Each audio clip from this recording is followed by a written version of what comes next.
those are not the water cooler Bible story.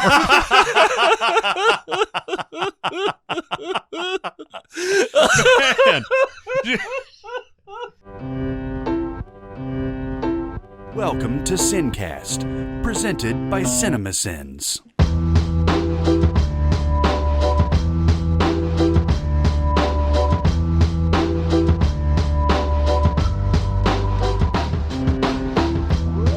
This episode of SinCast is brought to you by Mubi, a curated online cinema streaming exceptional films from around the globe. Each day, Mubi introduces a new gem, and you have 1 month to watch it. From cult classics to acclaimed masterpieces, every film is hand-selected by experts. Try Mubi free for 30 days at mubi.com/cinemasins. That's mubi.com/cinemasins for your extended free trial. All right, everybody, welcome to the SinCast. This is Chris Atkinson from Cinemasins, joined as always by the voice of Cinemasins, Jeremy Scott. Howdy! And from Music Video Sins, Barrett Scher. Hello, everyone! And today we're going to do a little something different. Yeah. We're going to take a road trip. On the road again. The most time-honored tradition of all, the road trip. Oh, the places you'll go. Are we there yet? No. Are we there yet? No. Are we there yet? No.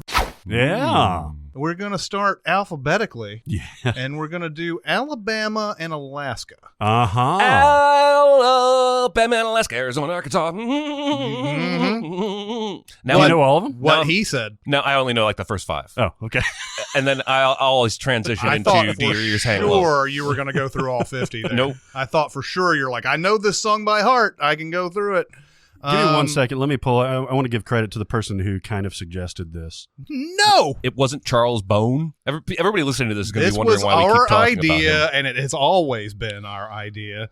Yes. If you send us a suggestion, we own it. That's right. Kyle Campa. No, but yeah, thanks to Kyle for suggesting this. We think this is a pretty good idea. We're going to at least try it. Yeah, we're going to go through all the states Yeah. and figure out we're going to go through the movies that it takes place in, and then we're going to kind of get an overall feel for how each state is portrayed, because it's very, very different, especially these first two. You can't get more different, Alabama and Alaska. Mm-hmm. By the way, when you first sent this, I only half read it, and I thought you were suggesting a literal road trip where we would the three of us go to all 50 states. That'd be awesome. To do content about the movies. And I was like, this guy doesn't know me at all. Travel drives me crazy. It makes me super anxious. And then I went back and read it later, and I was like, oh, podcast. No, that makes sense. That's a good idea. Yeah, so Alabama has a pretty decent mix of stuff, but what the prevalent one is generally dealing with racism and things like that. So you have, I'd say Selma, and I'd say To Kill a Mockingbird. Well, there's a lot more that maybe we haven't seen. Yeah. Sins of the Father, things like that.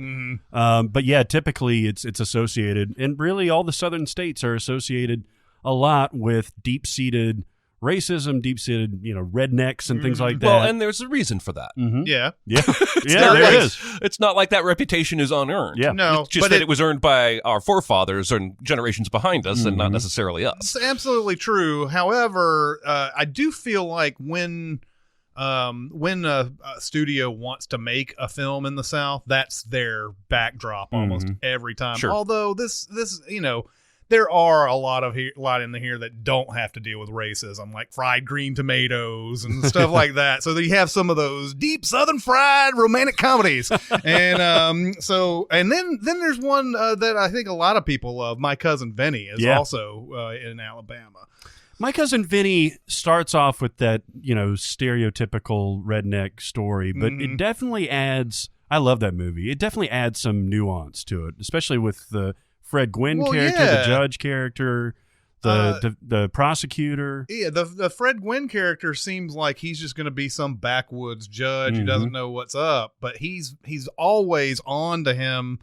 Now, one thing that the movie sort of like suspends in air is his character like never seems to look deeper into this lawyer that obviously shouldn't be practicing law, like until the very end. Like he's pretty sure this guy shouldn't be practicing law here, but he can't figure that out throughout the entire course of the trial. but still, he's smarter than and more and fairer than you think that he is, that he's going to be, and everything. And so sometimes they take those stereotypes and everything and turn them into something that's fun or meaningful or whatever. Yeah, you can make an argument that they stereotype New Yorkers just as much as they do. I almost said that. Oh, yeah. That My Cousin Vinny almost has as much or more to say about New York stereotypes as it does Alabama. Right. That's true. That he's comfortable sleeping in a prison. Juxtaposition of the two. Right. Yeah. Playing off of each other. It makes both look more extreme. Yeah. Two Utes. But even, I mean, it does turn it on its head, though. I mean, the Marissa Tomei character, you could probably sit there and go, well, she's just the nagging girlfriend and all that. And she turns out to be like super important to the movie. Right. Although that's another thing that I doubt highly would ever happen in an actual trial. But Pause attraction. Yeah, exactly. It's a bullshit question. This car doesn't have the 65 never had blah blah blah. But yeah. So yeah, that one's a good one. What else on here? Oh, Forrest Gump obviously is probably the most popular one. Yeah. I guess there's a lot of it is in Alabama, although most of it is away. Right. I think. Oh no, yeah, most of it is. Oh no, it's him. about half and half. Well, country. every time he's visiting his mom, all the kid stuff, the college stuff, that's all Alabama. Yeah. Every time they go back to that house, they're always in Alabama. Greenbow, Alabama! Yeah. George Wallace is in Forrest Gump and Selma. Oh yeah. Wow. Played by Tim Roth in Selma. I still don't know what to think of that, by the way. That is weird. There were a lot of British people playing Americans in there. Now, like when Get Out came out, Samuel Jackson was a little upset that Daniel Kaluuya was playing an American character. I don't know if it's the same kind of thing here. And I disagree with Samuel L. Jackson, by the way. I don't think that you need to be American to tell that story. And I don't think you need to be American to tell this story necessarily. But it was a little jarring in Selma to see Tim Roth and like Tom Wilkinson playing Lyndon Johnson and a lot of stuff like that. But did you like Selma? I did. You have to. Well, I mean, you don't have to like Selma. No, actually. you don't. It could have been ham-handed and terrible and like beat you over the head with a bunch of stuff and everything. But I thought it told the story pretty well. It's powerful as shit, man. Yeah, it is. Yeah, that walk, both of the walks over the bridge, because I've been over that bridge. Oh yeah. And I was actually born in Alabama. I was born in Birmingham and been through there many times. Birmingham's a shithole. It's actually getting nice now. Well, I went 15 years ago and found it to be a shithole. So it's forever a shithole. Yes. Well, and I used to go to Alabama every year as a kid because I have relatives down there. So I'm familiar with small town Alabama and everything like that. But I don't think to that kind of degree. I mean, it's, I didn't have any kind of experience down there with people just being like just openly racist. Or of course, this was the 80s, but it's still around. Well, the reason that things like Selma, this story has been told a lot, obviously. But the reason that it's important is that, like, obviously the lessons aren't necessarily sticking. And somebody like me who grew up in the South, that's been, to these areas, I just didn't get the human element context that this movie kind of brought to me. So yeah, even somebody that's right next to it can get something very powerful from something like that. Yeah. But yeah, Forrest Gump has a little bit of the civil rights movement in it. It's just the George Wallace trying to bar the two black students from going into the University of Alabama and stuff like that is in there. But not really too much. It doesn't focus too much on it. She tasted like cigarettes. Smokey and the Bandit, is that part of the leg of the trip? He starts in Texas and goes to Atlanta, right? Yeah, I think that's what it is. Yeah. So it's not like an Alabama movie, but it does go through it. Yeah. At some point. Yeah. I love me some Smokey and the Bandit. Man, you guys are just rattling off movies I never cared about. My Cousin Vinny, Smokey and the Bandit. I'm just like, My Cousin Vinny? I saw it once. I didn't. Really? Oh. I don't think it's bad. Oh my God. I didn't connect to just it. hurts me. It hurts. I'm sorry. Hurts I'm so much. I'm not going to trash it. It hurts. Just didn't. and then and Smokey and the Bandit's not a great movie or anything, but it's just stupid fun. Oh, it's hilarious. Yeah. And then there's a small section of Borat where he goes through. Where there's a bunch of racists. Yes, there is. It's amazing in Borat how he just gets people to talk by relating to them. Yeah. All the way through that. And he's like, like we're trying to do something about Jews out in my country or whatever. And that guy's like, yeah, we're trying to do the same thing here. Yeah. And you're like, good God, Oh my man. God. Are you serious? That's the car dealership guy, right? Yeah, I think so. Where Or he's like the rodeo. There's a rodeo or There's something. one. Yeah, there's one there, but the car dealership one where he's like, okay, how fast do I have to go to be hitting a Jew? And he's like, well, how hard do you want to hit him? Hard. Yeah. Oh my God. Even like referring back to that makes me feel uncomfortable. But, Yeah, I know. I mean, that's what the brilliance of Borat is. I mean, there is a lot of silly, stupid stuff in Borat, but man, does it really like underneath the subtext of that movie? Oh yeah. Oh my God. Yeah. It just sort of exposes the human race. There's another Sacha Baron Cohen movie in Alabama. Is there? Oh, Talladega Nights. Yeah, I don't know if that's his movie, but he's definitely in it. Yeah. Or Ricky Bobby. Is this okay? So of all of the Adam McKay, Will Ferrell movies, where do you think this ranks? I don't know which ones count as Adam McKay, Will Ferrell movies. Anchorman. But I've always liked Step Brothers. Yeah. I think I've always liked this more than most people. And Yeah. I think most people are affectionate about this movie. Mhm. This is well before Will Ferrell got hit or miss for me. I just think he's firing on all cylinders in this movie. Talladega Nights. I have grown to appreciate that movie, much like a lot of these Adam McKay movies. When I first watch them, it seems like I never like them it's right at crazy. the beginning, and then later on, it's like, yeah, that was funnier than I thought it was. In Talladega Nights, I kept having a problem. Here's the problem when you're a Southern person and you watch a Talladega Nights and you feel like you're not these characters. Mm-hmm. You feel like everybody thinks you're that character. Mm-hmm. And that's the thing when they represent characters like this who are just like super like shake and bake and all that. You're like everybody thinks that.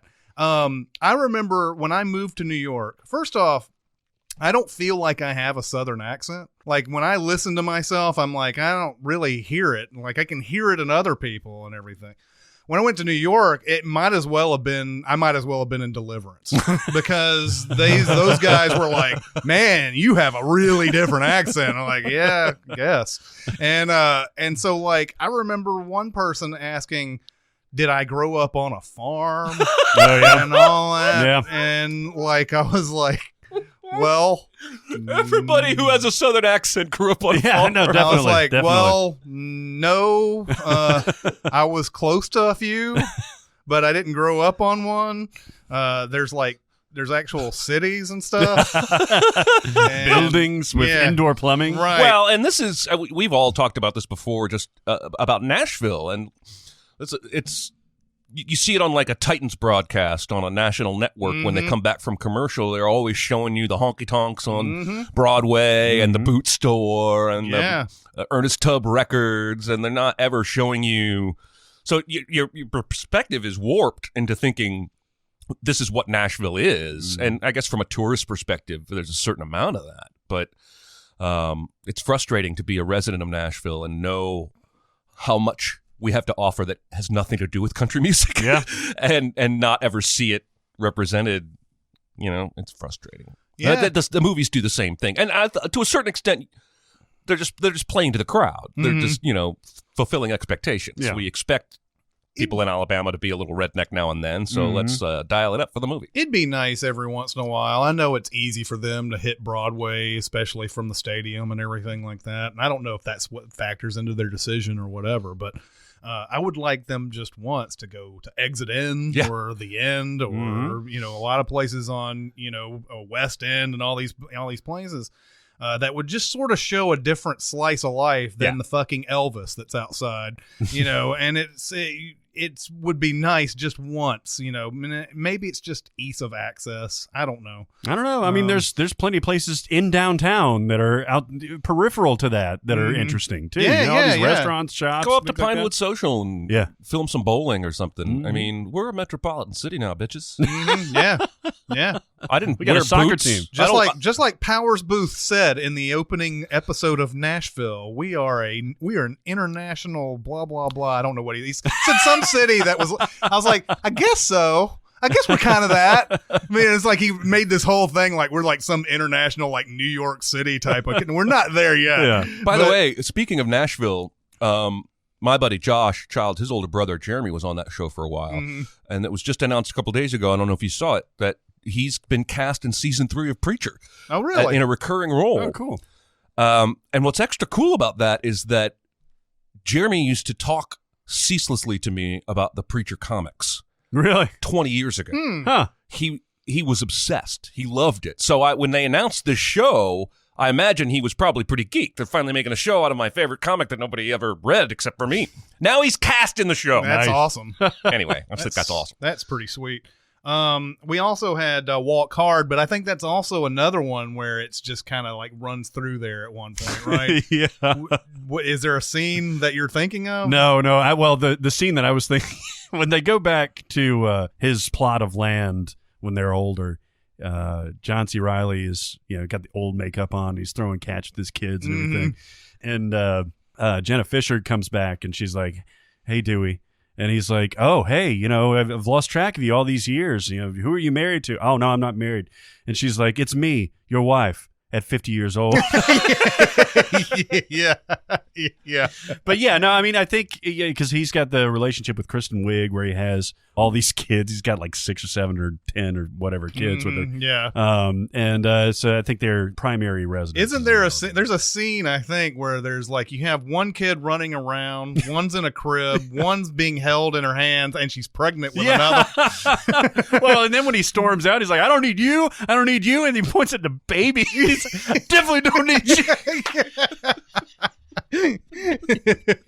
Oh, that movie's fucking hilarious. I might even like that more than I love when he Talladega breaks Nights. down and finally agrees to quit doing drugs and then drops acid while they're hugging. He turns around and Jennifer, "Did you take acid?"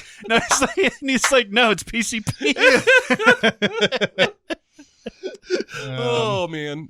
And I guess there's a section of Manhunter that's in Birmingham. Yep.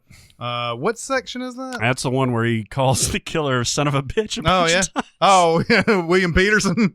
He talks his way through like, this is the crime scene. This is what you did. You did that. You didn't. You did it. You son of a bitch. You did. Yeah. Yeah. You really dislike that movie. Yes. Mm-hmm. I don't know why. I just didn't like it.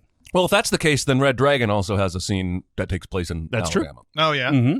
Because it's basically the same movie. It is With different almost actors. exactly the same. Yeah, it's like I think they used 3/4 of the script from Manhunter. Probably when they made it. so. Yeah. Out of this group, I don't know if we want to do this where we're trying to come up with the best, because we don't have like every movie that's ever been made or mentions Alabama on this list or anything, but To Kill a Mockingbird really stands out as possibly the best movie. It stands out and it holds up too. Yes. I mean, the book is amazing and the movie they made out of it is amazing. Mm-hmm. And that's one of those, man. Like that's so instantly gripping. Anytime it's on, I just stop whatever I'm doing. It was on the other day. And I was just sitting there watching it. Gregory Peck, is great in that. He's got so much presence, Mhm. even in his quiet scenes. He's really, really. And this was early '60s too. It's amazing how prescient that movie is. Yeah, Mm. no kidding. I would if we were voting on this, and I don't know if we want to get to that point. Where No, we're I think voting we're- on best movies. That would be my pick. Mm-hmm. I think mine would be Sweet Home Alabama. Mm-hmm. Reese Witherspoon is adorable in that. She brought a baby to a bar. Oh, that is very adorable. Actually, So no, she's that's she tells that to, I think it's Melanie Linsky who's got the baby in the bar, and she's like, "You brought a baby." to a bar. Yeah. So she's in Crazy in Alabama and Sweet Home Alabama, right? I think it's Sweet Home Alabama. No, that's Melanie Griffith who's in that. That's I think Banderas did direct it. Oh, Crazy in Alabama, where she goes on, she kills. An abused wife heads to California to become a movie star while her nephew back in Alabama has to deal with a racially motivated murder. Of course, it's a racial. Yep. That's crazy. Yeah, it was directed by Antonio Banderas. Yeah, that's because he and Melanie Griffith were married at the time. And that was sort of their passion project or whatever. What happened to that guy? I mean, I know he was in that Trap Miners movie or whatever, but it's like Banderas just disappeared. Pretty much. Yeah. He started voicing that cat in Shrek, and then everything went downhill. No. Maybe it was X versus Sever. Yeah, maybe so. Ballistic. Another one that stood out on Alabama was Big Fish, which I haven't seen in forever, so I can't really. I haven't seen it in a long time, but I remember really liking it. Yeah. That's the last good Tim Burton movie, I believe. I need to watch it again because I remember not liking it when I saw it. Oh, really? Yeah, and I don't, and it could just be, just one of those things where you're trying to watch everything in a whole like Oscar season or whatever, and that one just comes up. Yeah, I mean it's wide-eyed. It's almost like, you remember when David Lynch did The Straight Story? Mm-hmm. It was about the guy driving a lawnmower across the country. Like, that's all it was. It was just basically that. I felt the same thing with Big Fish. Like, it was emotionally open and everything. It was fantastical. It was just innocent. And most of his stuff really isn't that. No, I agree. Is there anything in Big Fish that stands out to you as Alabama, or is it just the countryside? Well, yeah. I mean, the whole setting takes place there. In fact, I think his adventures actually largely take place in Alabama. Mm-hmm. And when he dies at the end, and they have his funeral, Ewan McGregor sees like all the elements of these stories. Like, for the giant, he sees this super tall guy and everything, and for this, like, he sees something else, and it puts him in context. And I think all of those kind of happen around the same general area. Yeah, but it's a good movie. You should check it out. So that's I think that's Alabama. Yeah, we've gone through Alabama. Let's go on to Alaska. Yeah. The thing that stands out immediately about Alaska is, you don't shoot a movie in Alaska unless you're doing a survival story. Well, yeah, there's to me, it's either a survival story and or a snowbound story and or something to do with the light dark cycle. Yes, which you have in that whole thing. You have 30 Days of Night, and you have Insomnia, right, and everything. I think it captures the imagination of people to think about like a whole well, I guess. Is it just 30 days that Alaska is engulfed in darkness, or is it, I don't know, longer than that? No, I mean, I think it's both. It's both ends, because in Insomnia, it's light all the time, but on the other side of the year, it's dark all the time. Right, yeah. But I don't think it's longer than like a month or two. It depends on where you are, too, in the state. It's a big state. Yeah. But Insomnia, the daylight is a character. Yeah. And it's pervasive. Like, you can... I don't know. Obviously, you get climatized to all that stuff, but like Pacino's character as an outsider going into that, I don't know how you deal with that. I don't know how you keep up with time. He doesn't deal with it very well. Yeah, exactly. Mm-hmm. Yeah. He just doesn't sleep. It starts to lose it. Yeah. I like that movie more every time I see it. Me too. I'm gonna have to watch it again. I keep saying that every time Insomnia comes up because I did not like it. You didn't like it. Saw it, yeah. But you see stuff like Grizzly Man, and you see Into the Wild and The Edge, and I love The Edge. Yeah, The Edge is awesome. One of those just gems from the 90s that more people should watch. And every time a new survival movie comes out, I'm like, do we need one anymore? The Edge did everything, right? Yeah. And The Gray is in this one too. Yeah. But out of that group, I guess. You laughed when Grizzly Man was brought up. Well, because you need to know what you're getting into when you watch Grizzly Man. Yeah. Because my wife is a huge fan of. That's going to be the weirdest thing I've ever said. I was going to say like northern states. No, that's a thing. She likes nature and Yellowstone and grizzly bears and all that kind of stuff. So we see this documentary called Grizzly Man, and we go to pop it in, and we're expecting something not too far off from like a Planet Earth episode. Right. That's not what this is at all. This is put together footage. This guy shot himself. He's a crazy person. Yeah. And he tried to go out and live with the bears.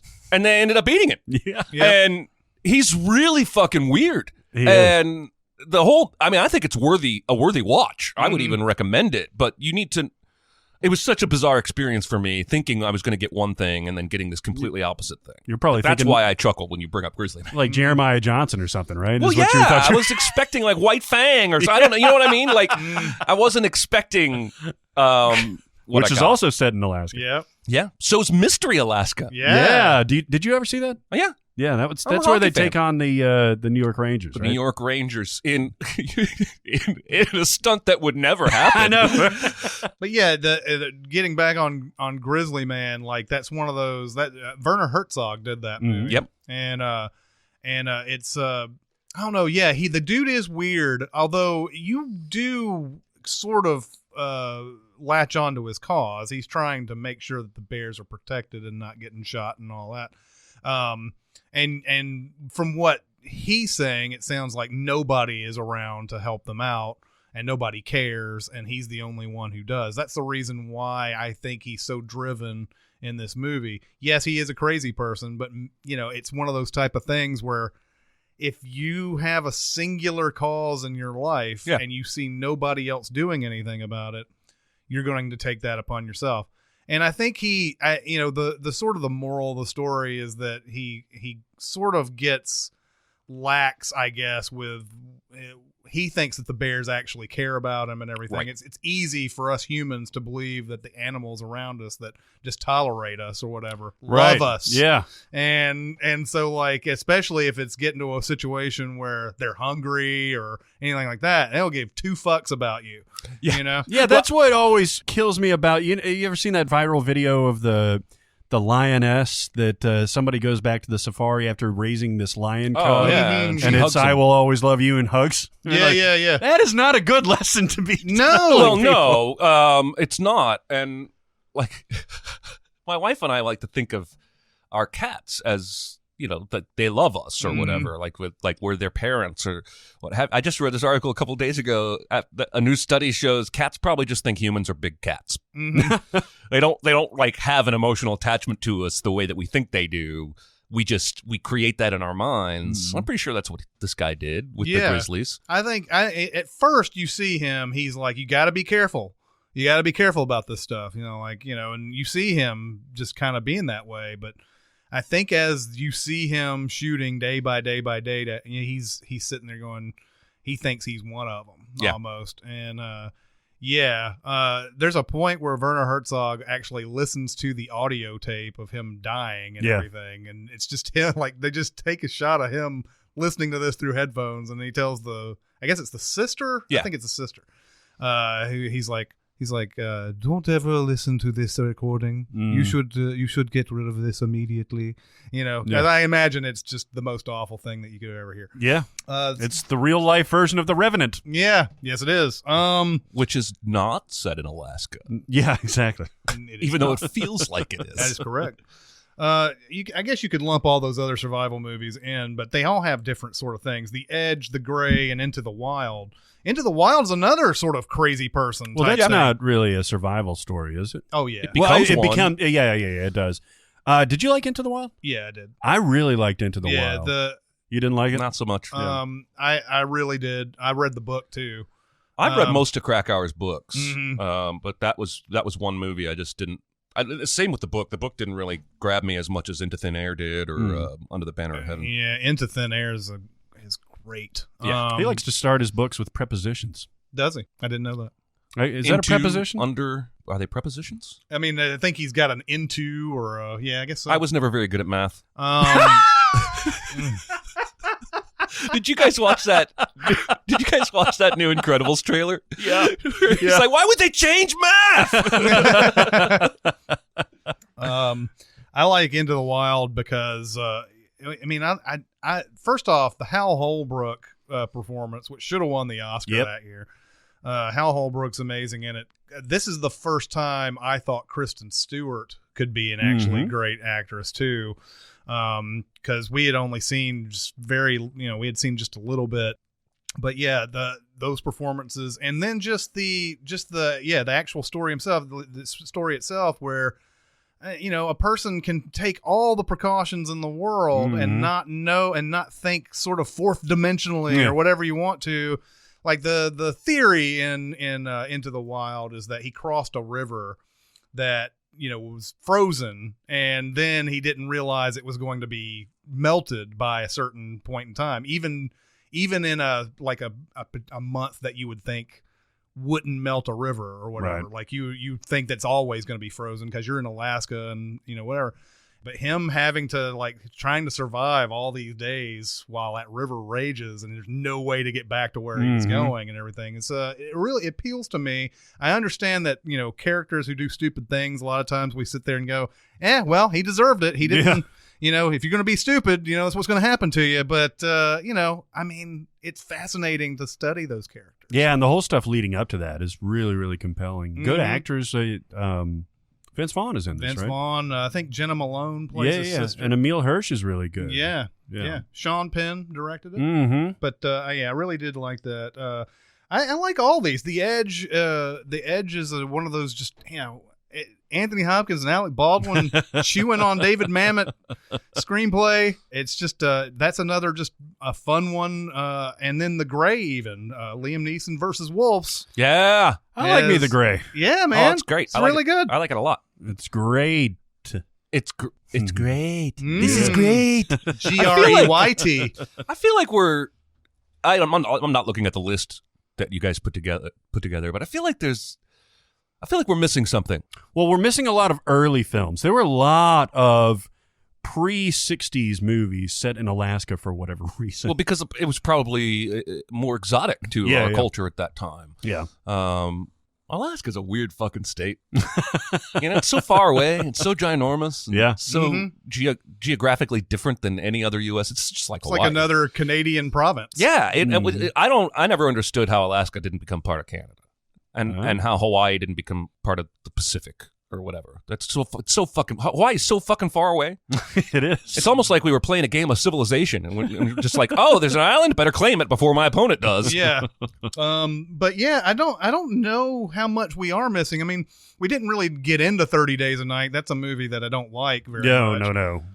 It has a great idea. It is. It's a great premise. Yeah, with the vampires coming out during these 30 days and everything, but it's just like any other freaking vampire movie once that hits. So it's like it's fun, but it's also, the premise is fun, but once you get there, you're like, okay, well, this is just like Blade or exactly. something like that. It doesn't really add context to it. One thing that I wanted to mention before we move on is Northern Exposure. The TV show that took place in Alaska. Yeah. Oh, man, I loved that show. Mm-hmm. That seemed like a very David E. Kelly show, but Yeah. it wasn't David E. Kelly. Mm-hmm. It was super fun, though, man. And that's a place where Alaska really, added some flavor and some context to it. I had a mega crush on Janine Turner. Yeah, me too. Janine. Yes. I don't know why I said that. Janine. I feel like Mystery Alaska, I feel like there's a comedy or something that you don't think of. I don't know why I'm stuck on this. That you don't think of as Alaskan, but it happens to be in Alaska. Mm-hmm. I don't know why I think that's out there. I've got the thing pulled up. There's a scene in The Bourne Legacy, or there's a section in The Bourne Legacy. Oh, when he's in that cabin. Uh-huh. And the drone comes to kill him. That's right. There's also There's White Fang. And White Fang 2. That's probably the sequel to White There's Fang. also the alien abduction found footage movie called The Fourth Kind. Did you like that at all? Oh, no. I hated that movie. No, I didn't. That was Mila Jovovich, right? Yes, it was. And I remember the trailers being somewhat compelling. Very compelling. Because Mila Jovovich gets on there and starts saying, this is real. If you don't believe me, then fuck you, basically. That'd be a great trailer. Yeah, it would be. And so you're like, oh, well, we have to trust Mila Jovovich, Yeah, right? right. She's not getting paid to say this. But then, yeah, and that's totally fine. You're being lied to, but then you watch it and it's like, yeah, here's a trope in these found footage movies that I really I get tired of after a while. I understand that you want to simulate this whole somebody was shooting it with a camera or whatever, so you have the shakiness and all that. Then you have the little static breaks Yeah. and stuff like that. Like, you couldn't really totally see everything because, this is a real camera and like it got disturbed during the shooting and everything. And that movie takes it to a whole new level of like you're not allowed to see anything that's cool here. You're just going to have something that like briefly shows up and you're like, oh fuck, and then it cuts away.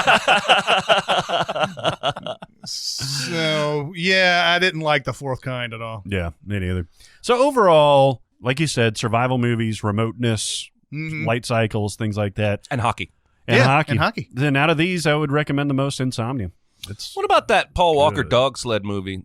Is that set in Alaska? Oh, is that 8 Below? Yeah. I'll That be was honest. a good movie, by the way. I know. I'll be honest. From my perch here in Tennessee, Alaska, Canada, and the Arctic Circle all run together. Oh, man, that's racist. Well, you show me snowy mountains and a survival kind of thing, a guy on a dog sled, could be any of those places to me. I don't really know. 8 Below was in the Antarctic. Okay, just like The Thing. Yeah. Oh, wait. No, The Thing was the Arctic Circle. I think The Thing was the Arctic, but The no, Arctic- it's in Antarctica too. Really? Yeah. Fuck. Is there any movie set in the Arctic Circle? Probably like, I don't know. The beginning of National Treasure? Yeah. Yeah, I think so. I think it might be. The end of Captain America? Yeah, First exactly. Avenger? Yeah. I think, I don't know. I don't know. I never know the difference. Mm. Yeah. I mean, I could probably would have gone back and forth between Arctic and Antarctic. And Why didn't they name them something more different? As a kid, I remember this is just unnecessarily confusing. The word Arctic is in both of these places' names. But they're both polar opposites, literally. Sure. So you could have one thing and then ant something else. The same thing. just, yeah. You should just name it something else. Yeah. Yeah. You should name one Rick and one Steve. Right. It's like there's for AM and PM. It's anti-meridium. Went to and- Rick and last week. pre-meridium. It was cold. I watched 10 minutes of a movie set in Antarctica with Kate Beckinsale in it called Whiteout. Yeah. Mm. You ever heard of this? I remember it coming out, yeah. Again, like 30 Days a Night, cool premise. Mm-hmm. She's apparently the only cop, and they're doing changeover of employees, and it's about to go total darkness for however many days, and she has to try and solve the murder before she's left in total darkness with the killer. Ah. And 10 minutes in, I gave up. It's not good. No, I wasn't enjoying any of it. Plus, there's 40 fucking people in this station, and I'm like, I didn't think there was that many people in Antarctica. Maybe I don't I'm know. just ignorant. It but depends on where, I guess. it's like the most inhospitable place on Earth. Yeah. By the way, I just looked up Whiteout, and it came out in 2009. The poster for Whiteout is indistinguishable from any Underworld movie Oh, really? Oh, really? because it's got Kate Beckinsale on the cover, like big, huge face on the poster, and then like her blue eyes, like just shining on the thing. You can see right there, Oh, yeah. right there. All right. That is an Underworld That's poster. Underworld. Also, but- maybe I but got there's it a lot of wrong. white. Maybe it's not darkness. Maybe there's a snowstorm coming or something. Oh. I don't Well, remember it's a what it white was. out. White out. If you see, you had an opportunity there. With your movie called White Out, and it's about snow. Uh-huh. All white poster. Yeah. Yeah. Just a white poster. Could also Word, be the White sequel Out. to Get Out. This is going to be difficult to describe, but on Calvin and Hobbes, there's a thing where Calvin's he draws this little like tiny black mushroom looking thing. It's kind of like a T there, and he's like, "What is this?" He asks Hobbes, and he's like, "I don't know what." He's like, "A polar bear in the snow blinking." It's like the informant. Oh, yeah. Matt Damon's like, polar bears will cover their nose because all of them are white except for their nose. My question is, how do they know their noses are black? Do they see other polar bears? Do they look in the water and see the reflection? It seems like too much thinking for a bear is what I'm saying. Yeah, and he's like, if I did that, I would be disguised or whatever. Like put your paw over or whatever. We would be remiss if we did not talk about On Deadly Ground. Would we? Which Would we? We would, because remember, by the time Steven Seagal has beaten all the ass in this movie, He then goes on a fucking 20-minute speech about environmental issues and stuff like that. Yes, he does. Like it's a seminar at It the end really of the is. fucking movie. It's a sermon. It's almost like Seagal went to the director and said, "Look, man, we have to do this, man. You know, like I'm gonna beat your ass if we don't have a 20-minute seminar at the end of this movie." Listen to some of the names in this movie, by the way. Oh, Character I know, names. it's unbelievable. So Steven Seagal is Forrest Taft. Then you have the main guy, Michael Caine is Michael Jennings. And then you have John C. McGinley is Magruder. Magruder. You have Johnny Redfeather, Big Mike, Yep. Hugh Palmer, Homer Carlton.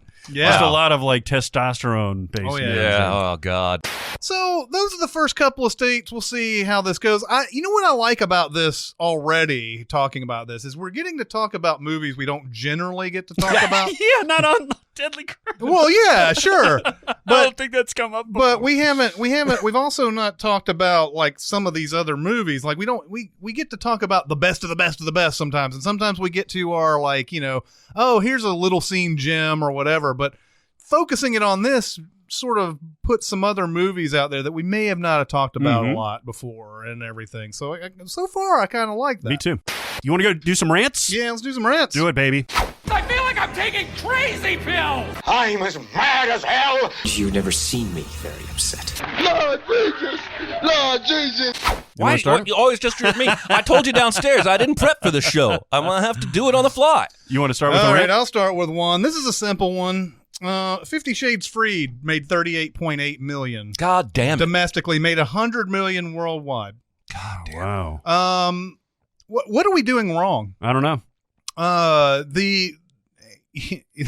Some people are gonna take that like we literally want to damage movies financially when we're talking about them.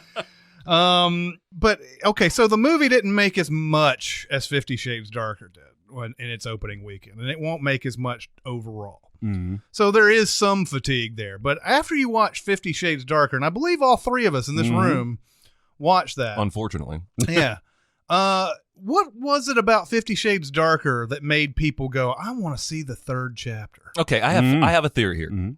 I think it's a combination of two things. I think we're slightly underestimating the horniness of the middle American housewife. Okay. And then I also think I think people just feel compelled to complete something when they've sat through two. This would be my wife to a T. She's a completionist. Really? She starts a book, doesn't like it, she'll read the whole goddamn thing Really? because she can't not finish it. And we've had our disagreements around this kind of thing before because if the movie's shitty, I'm ready to be done with it, but she wants to keep watching it. God, finish it. So I think there's some of that. I think it happened with Twilight too. I think there was burnout for a lot of people with the Twilight movies, but they had sat through 4 movies and they're like, well, I'm going to see the end. Yeah. As trashy as Twilight was, though, I could see people wanting to go to the next chapter because they developed at least a loose, I mean, we didn't like it in here, but they developed at least a loose thing where like there's this Bella, Jacob, and Robert Pattinson. I can't remember the fucking names. Edward. I mean, I would have come up with it eventually, but you know how this shit is. But like they set up that at least, and you're like thinking, well, maybe she'll jump to one or the other, and I'm Team Jacob and I'm Team Edward and all that. So there's at least a loose thread there where you're like, oh, okay, I could watch the rest of this or whatever. But 50 Shades Darker has no such thing. No. In fact, the last 30 minutes of that movie are nothing. Yeah. Yeah. There's true. nothing. There's not anything in there that says, oh, I wonder what's going to happen. It's completely done. Yeah. With 30 minutes to go, the movie is done. Yeah. I've never seen anything like it in my life. 30 minutes. Yeah, he proposes marriage, but shit, who gives a fuck? Yeah. Like it takes 30 minutes and then they throw some goddamn helicopter crash in there. Like that's going to be anything. Yep. And then at the very tail end of it, they're like, well, Kim Basinger's still around. She's mad about something. Mm-hmm. And that dude that tried to fuck her in the office, he's still around. And it's like, yeah, but you never established these characters as anybody that I care about whatsoever. And so, yeah, maybe you have some sort of inkling that, okay, I want to see what happens with Kim Basinger, an asshole dude. But, like, there was nothing in that movie. Even the sex in 50 Shades Darker, I don't know how that satisfies anybody's, like, horniness Right. whatsoever. It did nothing for me. Yeah. I mean, that's one of the few times that you'll see, like, you know, like some, like it was 10 sex scenes or whatever. Actually, during the sex scenes in that movie, my dick looked up at me and said, "Man, can we watch something else?" Yeah, exactly. I mean, you too. So even the sex part, even the horniness part, I don't really understand, because 50 Shades Darker really didn't have anything That's in true. it. There's so much better sex stuff out there. Yeah. I mean, whether it's like a dime store novel or something Well, it's like that. that joke we made in a recent Sins video about, like, phone sex operators still exist. There's an audience for phone sex operators. There's probably an audience for, like, they're still selling romance novels like crazy, right? Yeah. And women by the millions are buying them and reading Well, them. I've read some of those because when I used to stay with my grandmother, that was her thing, and I'd have nothing else to read, so I'd read those. And then I literally read the 50 Shades of Grey, the actual book form. And it was awful. It was awful not only because the story's stupid, but it was written terribly. Like it just, the prose was off. It wasn't well constructed. So I guess, I don't know, man. It just kind of became a phenomenon, and I guess it's easily recognizable. It's how, elections go. You just see the Charles Edward Bone on there. And you're like, oh, Bone, I know Bone. Right. It's Charles Robert Bone. Charles Robert Bone. I can't. It should be Edward. It should be. I'm just saying, that episode of Seinfeld where Elaine wants that free sub. There's something there. There's something about finishing something you've started. I've eaten a lot of crap. I agree somewhat, but don't tell the producers of Divergent series. Because nobody apparently wanted to see how that ended. No, I agree with you. It should not be making this much money. And plus, 50 Shades Freed. Yeah. It's such a terrible title. Oh, yeah. Which is funny because she gets married. That's usually not a symbol of freedom. No, it really isn't. And that you would think with a title like 50 Shades Darker, it would have gotten darker. It didn't. And, it should just get progressively, like, more kinky and whatever. Like, he should be stabbing her by the third almost, movie. yeah. Right? Yeah, totally. Sorry. I mean, he starts out in the first movie as an abusive dick. Yeah. He's basically a criminal. If you're going to step things up, there's really nowhere else to go. It really isn't. It's got to be punching her in the middle of sex or Yeah, something. so I can understand why 50 Shades Darker did okay. 50 Shades of Grey, okay, that's just a trashy, sex movie or whatever, and like it's got some kinky stuff in it. Based on that one, okay, I can kind of see going to something called 50 Shades Darker. I can't see people going to Freed, and I understand it made a little bit less, but not much less than that previous chapter. It's still a lot of scratch. Yeah. It is. You can't imagine that these cost a lot. Oh, they probably already made their money. Yeah. And that could be another. I mean, that's the reason why it's made, but I don't understand why the people come see it. That's the next thing. Yeah, no, I agree. A good rant. Yeah. I don't understand it either. I got a rant. Let's hear it. About, I'm going to run through these cliches, these movie cliches, until I run dry, which will never happen. Okay, we were just talking about in the outtake section, pre-show, about Blade Runner 2049. We all agree that it's a beautiful movie and that it's generally well done, right? I agree with that. However, just like every other action movie ahead of it, it devolves into punching and kicking at the film's climax. And I just don't get it. I don't get it. The whole thing is that Ryan Gosling is not a spoiler. I mean, he's a replicant. And he's a super replicant, like a model that really never seen before, except for his counterpart on the evil side. And rather than figure out a super way to get them to conflict at the end or to fight at the end, it's literally them punching each other over and over again and kicking each other over and over again. Happens twice in this fucking movie. I do love when he first meets Harrison Ford's character and Ford punches him like 6 times and then That gets all makes weary sense. and goes, well, we could do this all day or we could go have a drink. Right. Yeah. And actually, I was when I first saw that movie, that scene didn't make any sense to me because it's like Harrison Ford is holding his own against this super replicant, and then you see him just like taking it and just like he's almost rolling his eyes. Yeah. It's like, really, do we have to keep doing that? Yeah. And that makes narrative sense, but it does not make narrative sense for the two most evolved beings in this movie, in an otherwise smart movie, to be doing this. Like, I guess there's action junkies that just want to see this. Well, it's extra frustrating in a movie like this because, and I don't love this movie. I like it more than the original Blade Runner, but I have a lot of problems with 2049. But it does have a lot of meat to, like, I think I told you guys when we were walking in the studio, I connected to Gosling's character way more than I ever did to Deckard in the first movie because of this memory he's got and this toy that he finds, and there's a lot of meat there. Oh, There's yeah. a lot of shit to think about.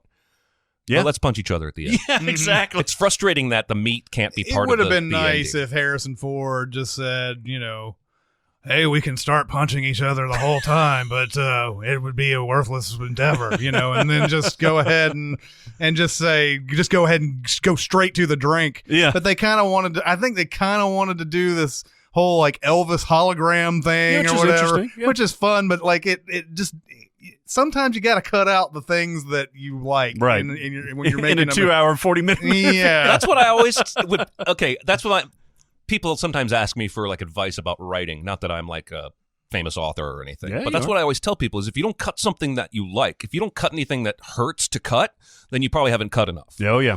And I do that. That goes for the Sins videos. Yeah. Although sometimes I will send them to you guys before I go through and do my cuts.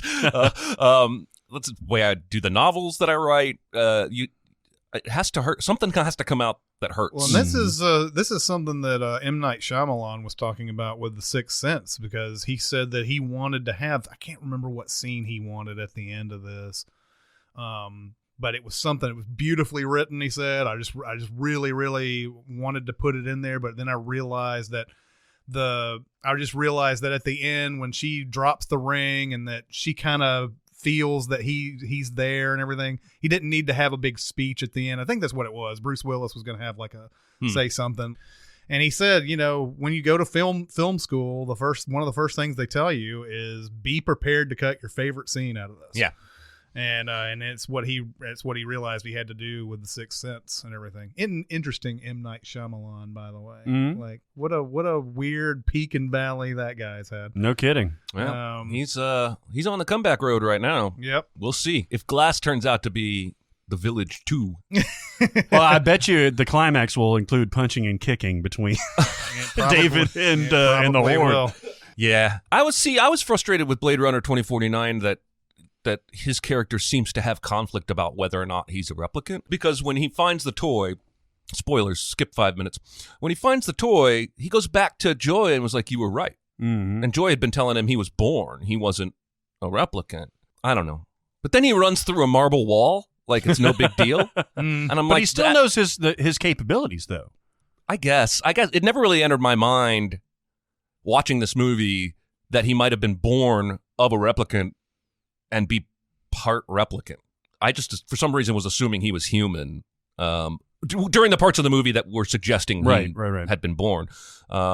I don't know why. I was stuck on that. So when he ran through that marble wall, I was like, what the fuck? One thing that they do in that movie, though, is that when you do find out who the kid is and everything, you find out that, oh, well, it may not be the most successful of, it is a successful birth, but it's, she has this whatever Galatian syndrome is and whatever. It does seem to suggest that there is some sort of issue with a human and a replicant, reproducing. Does this movie come out and say that Deckard is human? Yes. Yeah. Yes, it does. Well, because the replicants don't age, do they? Yeah, I don't think they do.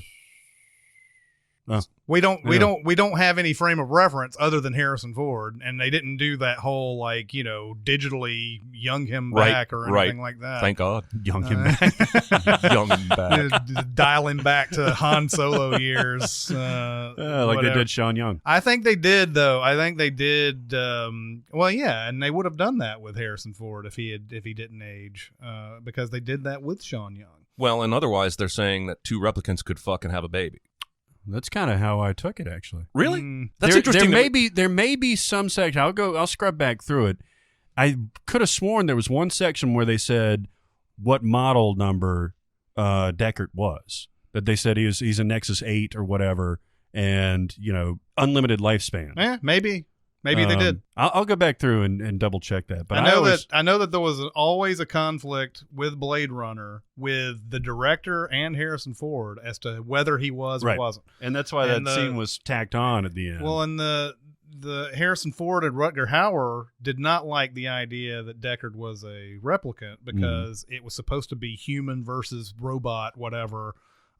Sort of a theme towards at the end. To have him be replicant too took away a lot of the meaning of the movie. Maybe Denis Villeneuve decided, all right, we'll just go ahead and say what Ridley Scott said, and he's replicant. You know, I don't know. I mean, I guess it does also make sense if they're beating each other at the end, and Harrison Ford doesn't get anything done to him that he is one. Yeah, I didn't really think of it. I think like it that. says a lot that you guys have both seen this multiple times, and I've seen it once, and we don't know. That's true. I always took it that this was the next stage in replicant evolution, is that two of them could reproduce. That he wasn't human. You didn't need a human element. That he was a replicant, and that they could actually reproduce. Well, if you're going to make fake humans, why are you giving them a womb? Why are you giving them sex organs at all? Yeah. They're purely for But obedience. Wasn't the point of the Sean Young one back in the day was not built for that. I'm talking about the new generation, the Wallace Yeah, ones. the new generation, sure. Why do the Wallace generations have... But going back to the hoo-has. question of whether they have a womb or not in the era that you're talking of, the Sean Young model, all of them had to believe they were real Right. back then. So the rules of why you would put sex organs on the new ones as opposed to the old ones, that's not the same argument. Right. Well, I also don't understand why you'd give them things that look like bones and then write some kind of number on the bones so that once a bone is discovered, you can find out, oh, that was a replicant bone. Yeah. Yeah. I'm just like, why not metal? Why Plot not? convenience. Did you not see Terminator? All right, my rant is not movie related, technically. Restaurateurs of America. If you're going to put a bunch of TVs in your restaurant and set them all to different channels, and you're going to turn the volume off so that I don't get disturbed during my dinner, turn on the fucking captions. Ah, yeah. And I think nobody thinks about this because most people aren't half deaf like me. Right.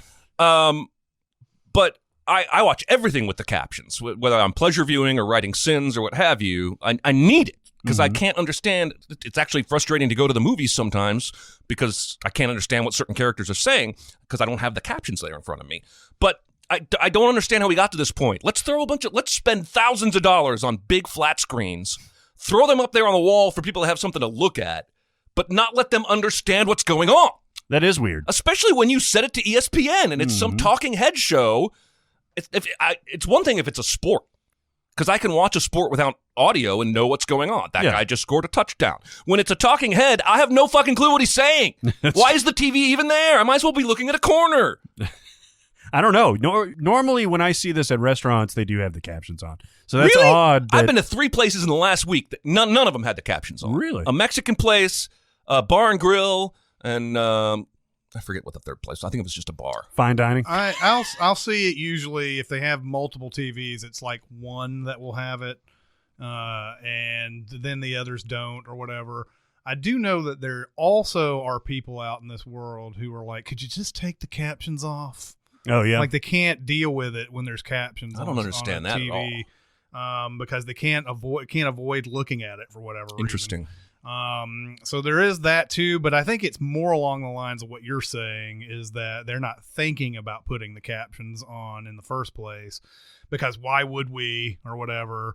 So it's I think it's the same thing. The same sort of lack of care happens when you go to a sports bar sometimes and you're there to watch all the football games that are playing, and for some reason they'll have 5 TVs on this one game, and then there's 2 missing, and there's like, and you have to tell somebody, yeah, could you get this one game on there? Like this is the whole point of you having all these TVs is to have every game on there.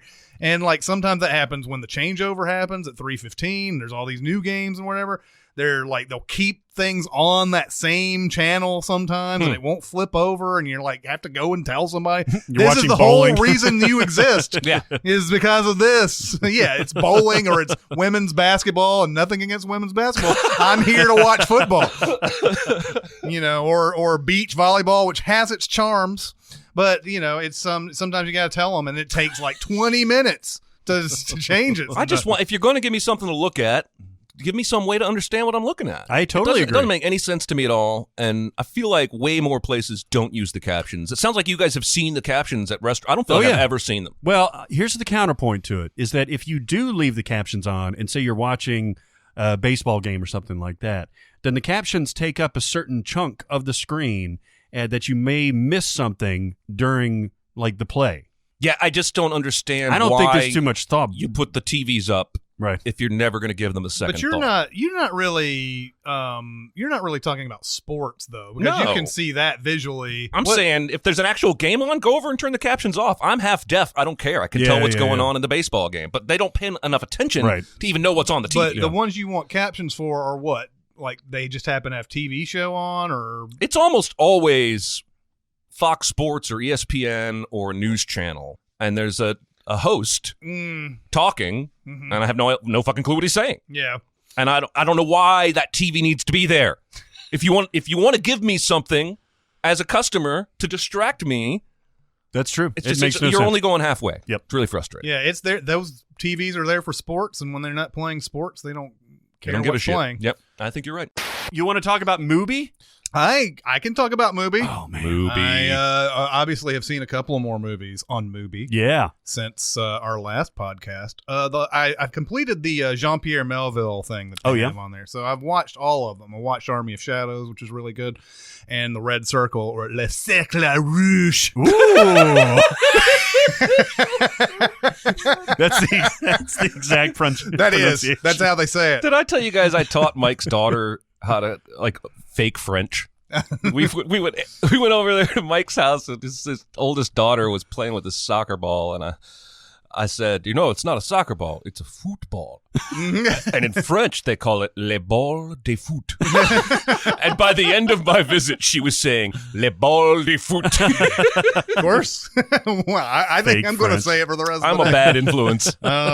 But the Red Circle of all the ones that I watched, and recently I found out that Bob Le Flambour, Bob the Gambler, was a movie that like Quentin Tarantino and Paul Thomas Anderson and a lot of those like consider one of their favorite movies. Or Really? something like that. And I was surprised. But the one that I really liked out of that was The Red Circle, because it's another heist movie, but the heist in this, it's a jewel heist, and it's one of those things where they set it up and it's wordless all the way through, and it's so tense, and it's one of those Mission Impossible type scenes where they can't make noise, and they have to like ensure that things that they do don't make noise and all that. Oh my God, that movie is great. That's another winner that I saw on Mubi. Man, Winner, chicken dinner. I'm telling you, once you start like watching movies on this thing, it's difficult to stop in a good way, because you're like, you know what? I kind of got into that genre, and now there's like maybe 2 or 3 other ones that are right around there. And they actually have recommends at the end when you get done with your movie. They'll be like, you may also like this, this, this, and this. I know Netflix also does that, but this is obviously more niche, and it's more catered to your interests based on, what you just watched. Yeah, sort of curated. Yeah, it's exactly curated. And I mentioned last time I'm getting into French cinema. I saw a film that was directed by an Italian director, but set in France. It's called Woman Times 7. And it's hilarious. It's from 1967. It stars Shirley MacLaine in each of 7 vignettes. And it's fucking amazing. Let me tell you who else is in this. Peter Sellers, Wow. in the get-go, like in the first scene, he seduces a woman played by Shirley MacLaine, who is literally on her husband's funeral march. Oh, really? Wow. It's so great. He's like, I wanted to tell you how much I love you. From us. And she starts walking away from the funeral. God. It's so great. There's also Alan Arkin, Michael Caine, Rossano Brazzi. Like, there's just everybody is in this movie. And it's hilarious. What's interesting is it shows all the different facets of womanhood back in those days, like right around the sexual revolution and everything. And Shirley MacLaine, man, I haven't gone into like Shirley MacLaine's backlog, but she's awesome. Mm-hmm. So that's a strong recommend for me. And then another one I watched is a architectural documentary called D'Annunzio's Cave. Mm-hmm. If you're into some weird stuff, I tell you what, man, that's the thing about Mubi is that you're going to get a lot of experimental stuff, but you're also going to get stuff that, is stuff that everybody agree, like people who are real cinephiles agree that it's really good movies and you've never had a chance to see them before and everything. So yes, there is some experimental movies and there's some that are going to be watching going, I don't know what's going on. Yeah. But it's kind of my bag too. Yeah, exactly. I mean, one that falls under that category, I saw it was from, I think it's 2011, Sleeping Beauty, which has Emily Browning. Oh, yeah. And it's basically, it's about this girl who's just like takes every job in the world basically and doesn't seem to really care one way or the other as long as she gets paid and all that. And finally one that she takes is kind of fucked up. And so like that's an interesting setup that it's this fucked up thing that she's going into. By the time this airs, by the way, one that Jeremy would probably be interested in, Damien Chazelle's first feature. Oh yeah, that's right. Guy and Madeline on a park bench. Mm-hmm. Now I've never seen this. Nope. I actually really, after I watched Whiplash, I really wanted to see it and just never really had an opportunity to. It's going to be on the service. I'm actually very excited about that one because I've seen, I guess, 2 movies he's made, but they both feel like, a guy who's firmly in his wheelhouse and knows exactly what he's doing. Yeah, they're both home runs. It's a very good chance his first movie is also awesome. Yeah, so yeah. I'm very excited. At the very least, you should still get on there while you can see Six Shooter, the Martin McDonagh short film. Yeah. Because, like I said, that was a complete surprise, just totally ridiculously funny. Like, I wasn't expecting it at all. Like, the way it starts out, you're like, oh, that's going to be kind of a serious, whatever, introspective type movie, whatever. And, like, within 3 minutes, you realize what you're in for. Nice. Yeah. Well, listen, I hope you guys like this because we're talking about movies. We're talking about movies that affected us in one way or another. Go to Mubi.com/Cinemasins. You get 30 days free, man. What do you wait? Like, what's the risk? Just go in, man. There really is no risk. Yeah. And, I think that's one of the things I like most about this particular promotion that they're doing with us is that, hey, try it for free. We're that confident. Yeah. You know what I mean? Yeah. It's like just throwing it on the table, and, baby. we've been hooked and we're able to be honest in saying how much we like the service. So, give it a try. Yeah. You're not out anything. Mubi, MUBI. Yes. .com/Cinemasins. That's it. And join us. 30 days. Yeah. All right, do you want to go to some news? News on the mark. I've got an interesting news story. All right. For you. Have you heard about this Paul the Apostle of Christ movie? Only in your email. Have you heard about this before? I think I've seen the title. Is it a studio film? I think it is. It's got Jim Caviezel, who's not playing Jesus; he's playing Luke. And He's going to hit all those Bible characters before Well, it's done.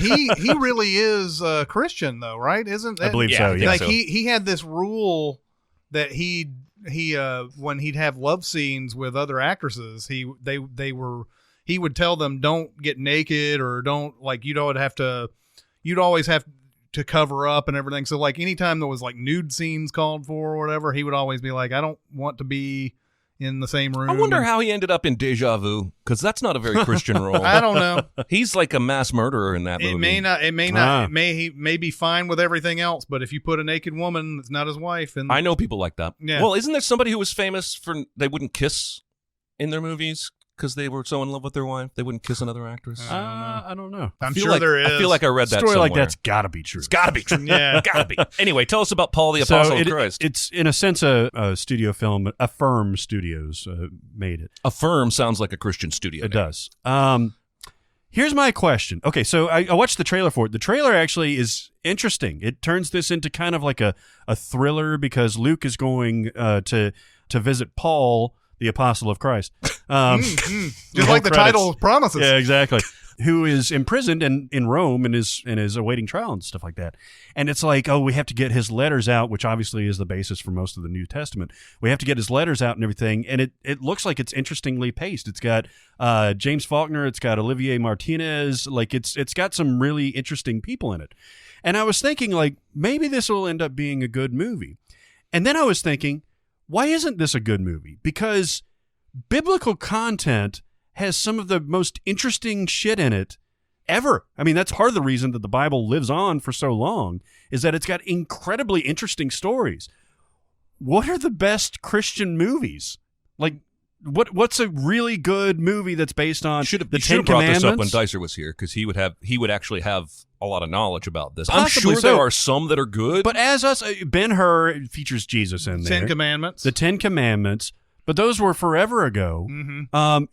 There's like It's a Wonderful suspenseful Life. stories. Yeah, exactly. Those also weren't being made to minister to people. That's what I'm saying. Like, you could just take the content and make it interesting. I mean, just put it on to film, and it will be interesting. You don't have to necessarily rely on making sure that people get the message. Well, I think people that's- will probably take that subtext, obviously. But I think that's the problem with a lot of quote unquote Christian films, whether it's the Kirk Cameron stuff, which is all like objectively terrible. Yes, it is. Or something like The Shack, right, which has big stars in it, but I can't get through 5 minutes of that movie. And it's because I think they're making the films from a place of ministry more so than entertainment. Right. The goal of the film is ultimately to bring people closer to Christ or bring unchurched people into the church. It's not to entertain. Now, if a studio went, well, okay, they made a movie like Noah with Darren Aronofsky. Right. They was just a completely shitty movie. skewered everything that happened in the Bible, and they didn't execute that. Yeah. But you would think if a studio approached some of these Bible, because you're right, some of the Bible stories that I grew up hearing are just fantastical. They're just and amazing. they're insane. Yeah, and like the Battle of Jericho, I think would be very cinematic. But I think if a religious tinged studio is trying to make that film, they're going to try and put lessons in there. Whereas from what we're talking about from a viewer's standpoint, the excitement would be in the action on screen, not the moral of the story. Right. But yeah, Gideon's story is fucking bonkers.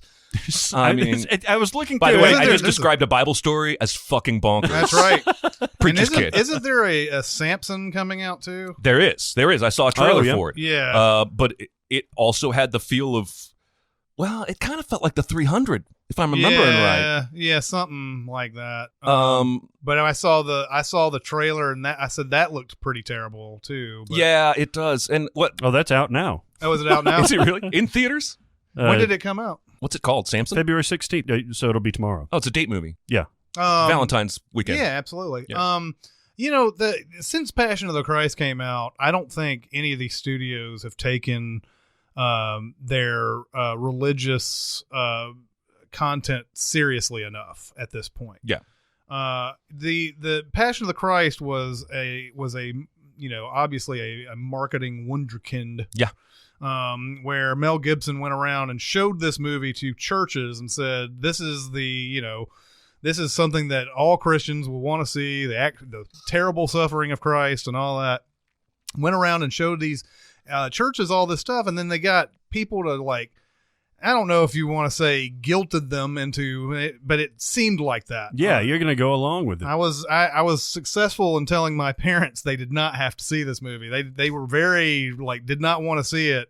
Like, it's like I feel like the need to watch it, but at the same time I've heard what's in it, and I don't really. It's like you're not any more Christian if you watch it or don't watch it. But it was such what? You're right. I think there are people out there who went because they felt like it was their Christian duty. Yeah. And so, like, so everything since then. First off, they haven't made the movie with the quality of that. Right. Now, depending on what your Or the budget.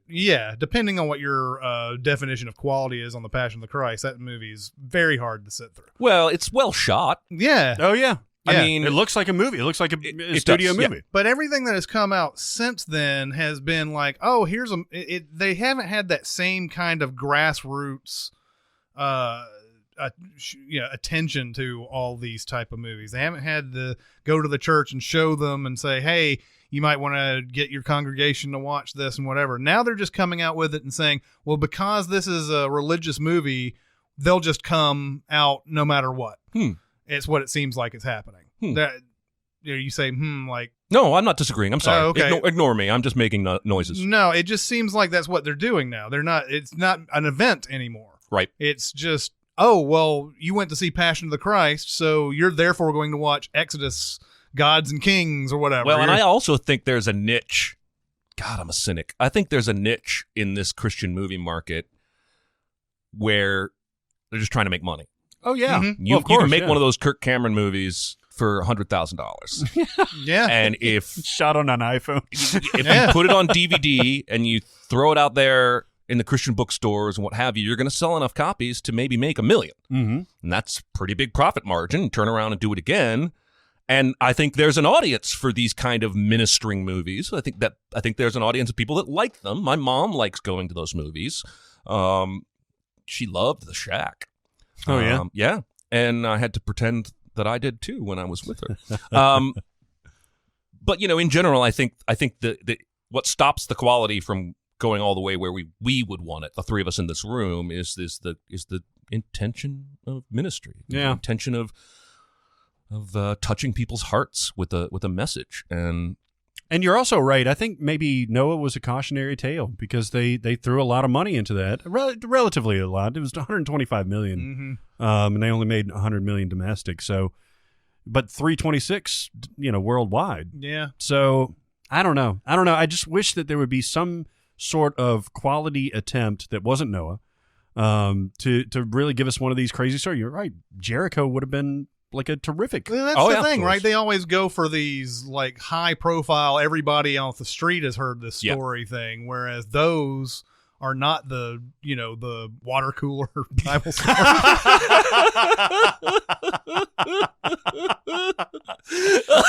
Man. Did you hear what happened with Ruth? Did you catch that episode of Samson last night? Oh my God, it was insane. Oh Jesus, that's awesome. Hezekiah, man. Well, even Paul has way more cinematic moments in his story and his life. Yeah, man. His conversion would make a much better movie than him writing letters from jail. Yeah, can you imagine him like out there like oppressing the Christians and everything, and then he has that character moment. arc to come out. Yeah. Yeah, I mean, I think there's a lot of good stories to tell. The problem is just that I don't think Hollywood. I don't know what it is. Yeah. I think if it's churchy or biblical. Yeah, there's a lot of baggage that comes on. Yeah, you immediately are going to cancel out 50% of the people because they're just like, yeah. But the Ten Commandments, as weird as it seems, was essentially agnostic. I mean, Cecil B. DeMille wasn't trying to proselytize to everybody. He was just a story. Reporting what was on the page, essentially. And it was great. Yeah, I agree. Anyway, that's my news. All right. That's my news. Good news. I have news, too. Yeah? Do you have news? Ooh, go for your news. So apparently there's a tiny little bit of whitewashing controversy around Annihilation. Yeah, what's up with that? The new Alex Garland movie, which I am super geeked about. Are you really? I've read a handful of non-spoiler reports from people who have seen it, and it got me pretty damn excited. Now, the problem is it's based on a book, and in the book, one of the two female leads is Indian, as in from India, right? And one of them is Asian. I think.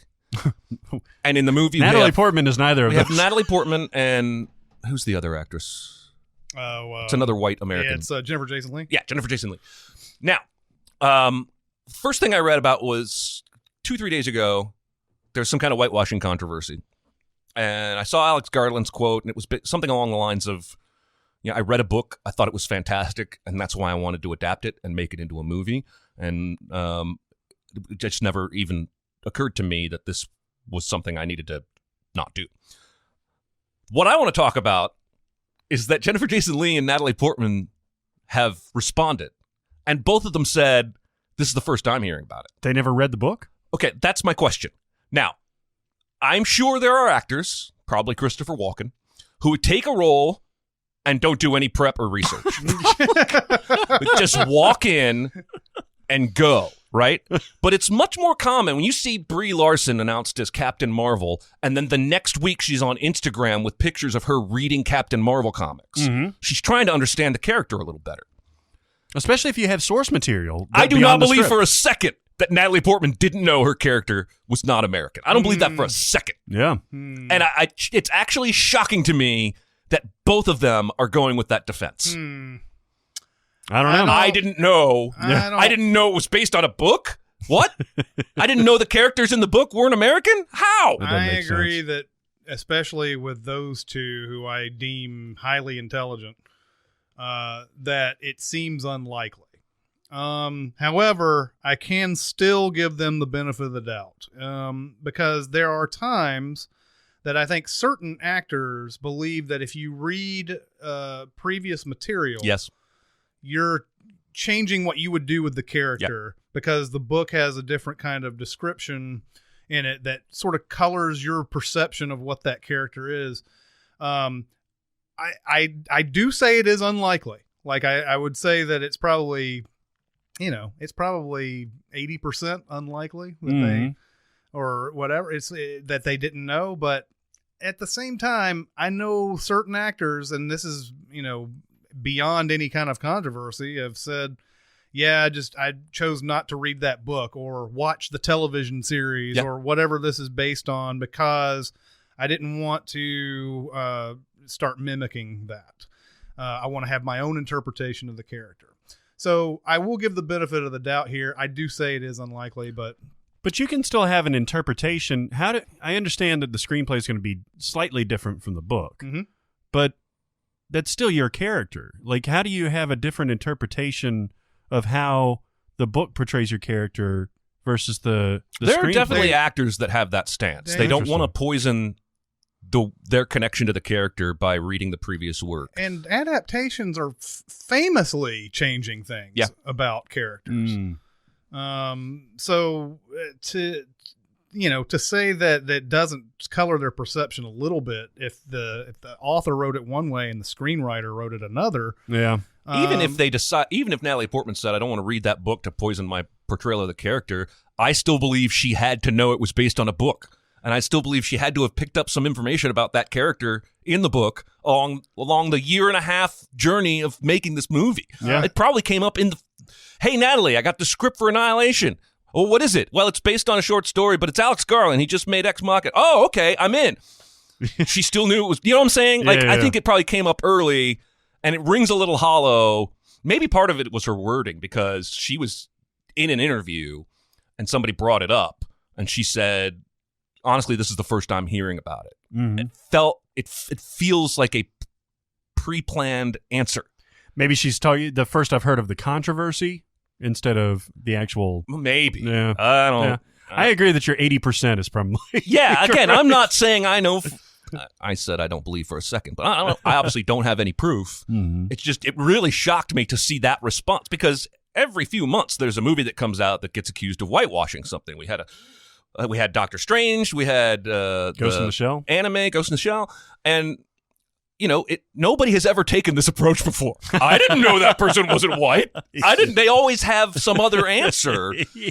And I can't believe that this is where we're at now. Some of these movies, it doesn't make any sense why they changed the character to white.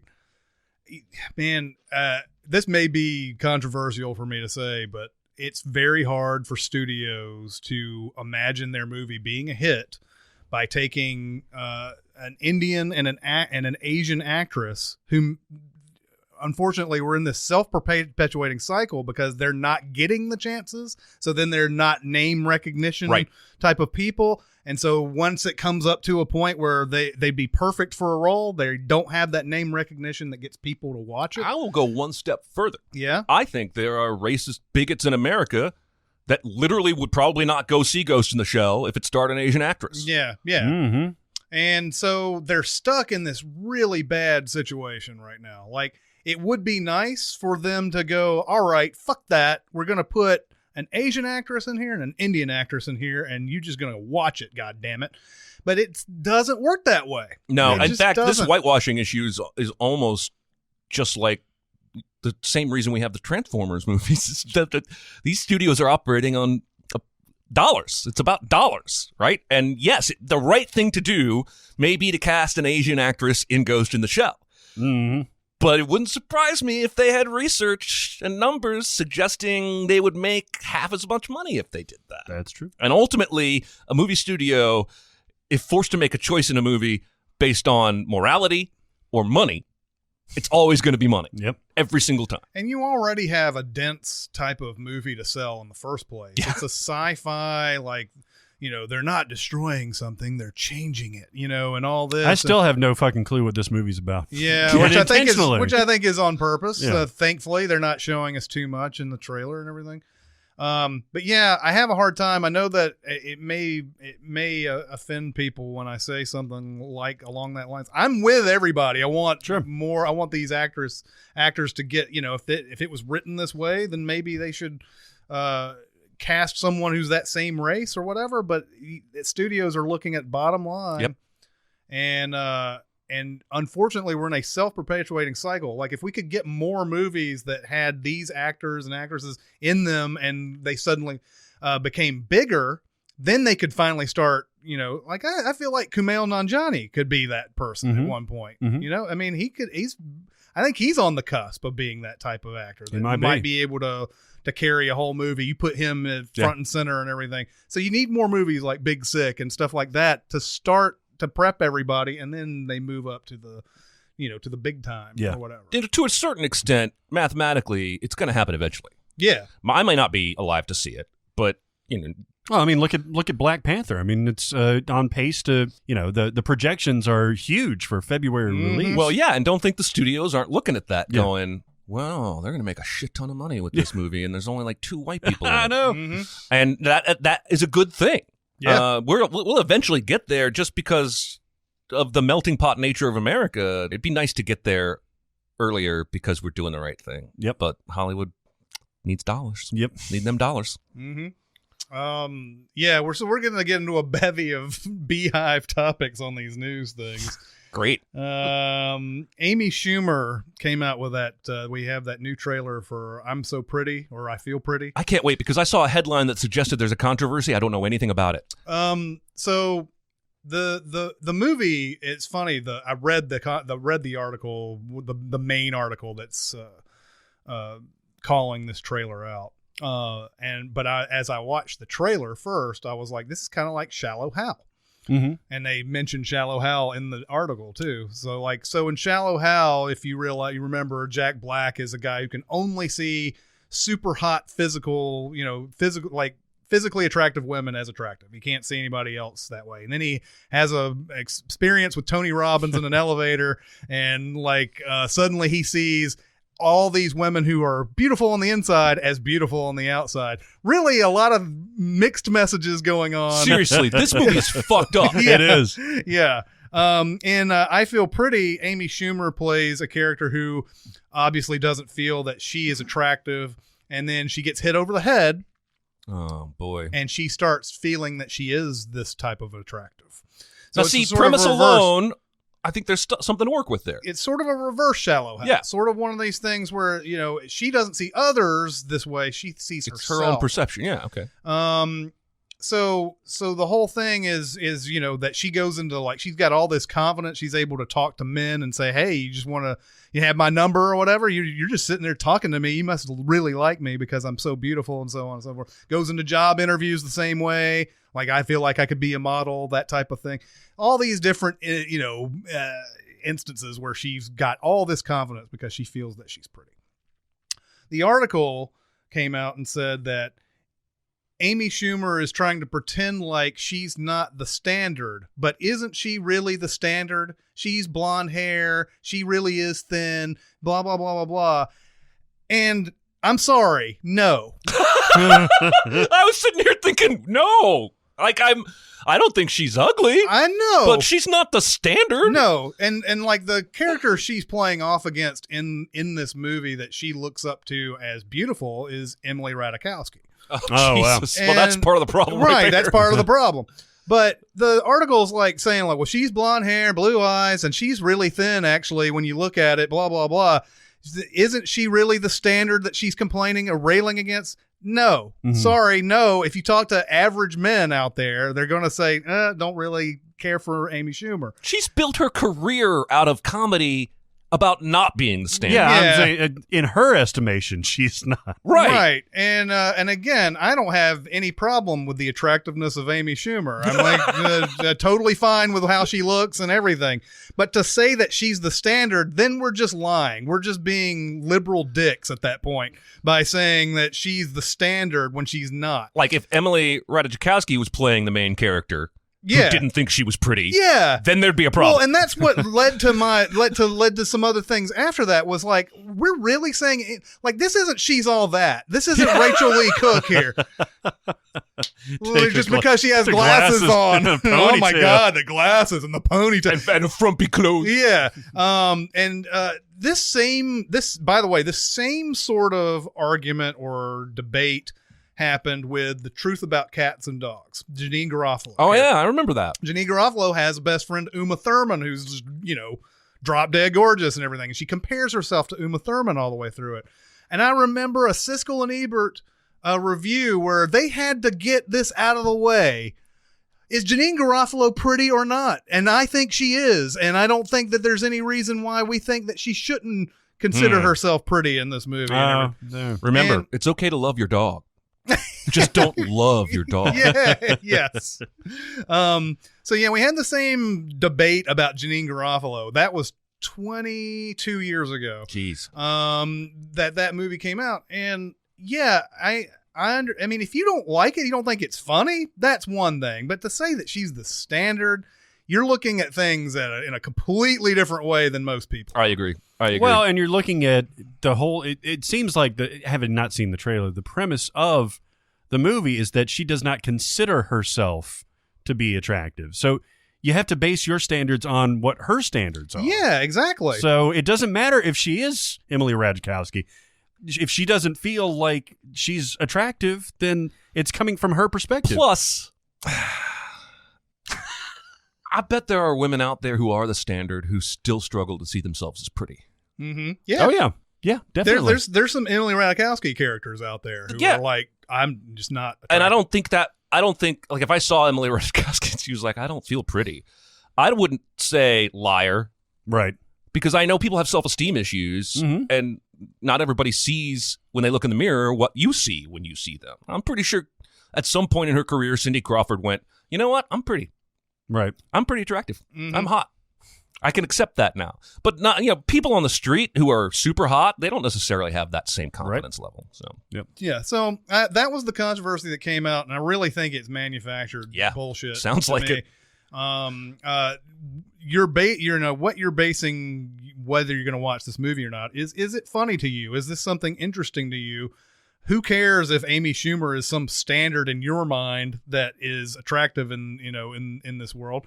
Just base it on what you think it is. Now, yes, there are some times where you watch a movie and you're like, they do this with Bad Moms, and they do it with Girls Trip. Yep.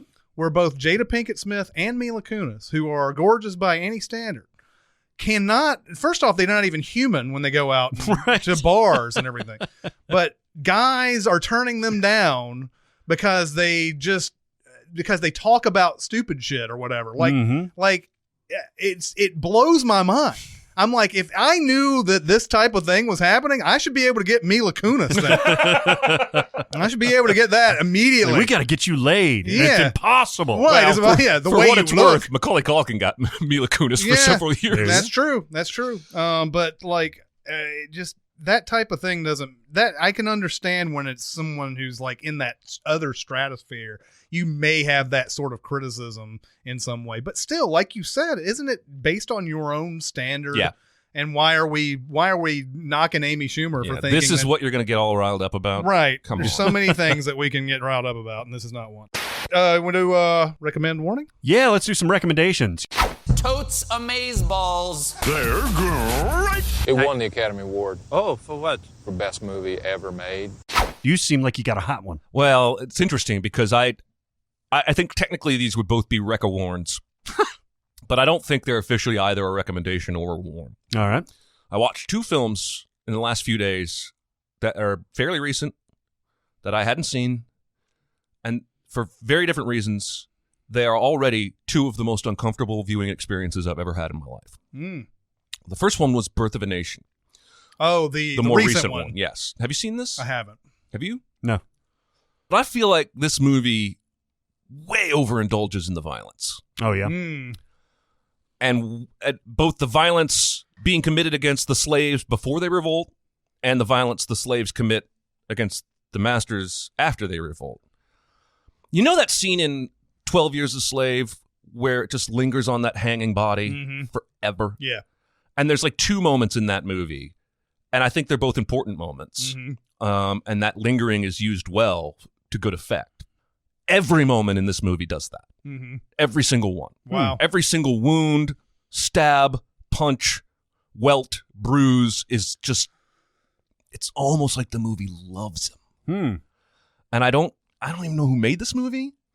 Was it the star? It was the star of it did it, and that's a little troubling too. He got accused of some shenanigans as well when that movie came out. Like harassment? Yeah, it was Nate Parker. Nate Parker. Yeah, it was. And I don't want to get the accusation wrong, so I'm not going to say, but he was one of those who got accused while this was not during Me Too. Yeah, this was during the movie was out. Yeah, and it definitely, I think that definitely hurt it a little bit because I think it was headed towards, possible Oscar nominations. It had buzz, yeah.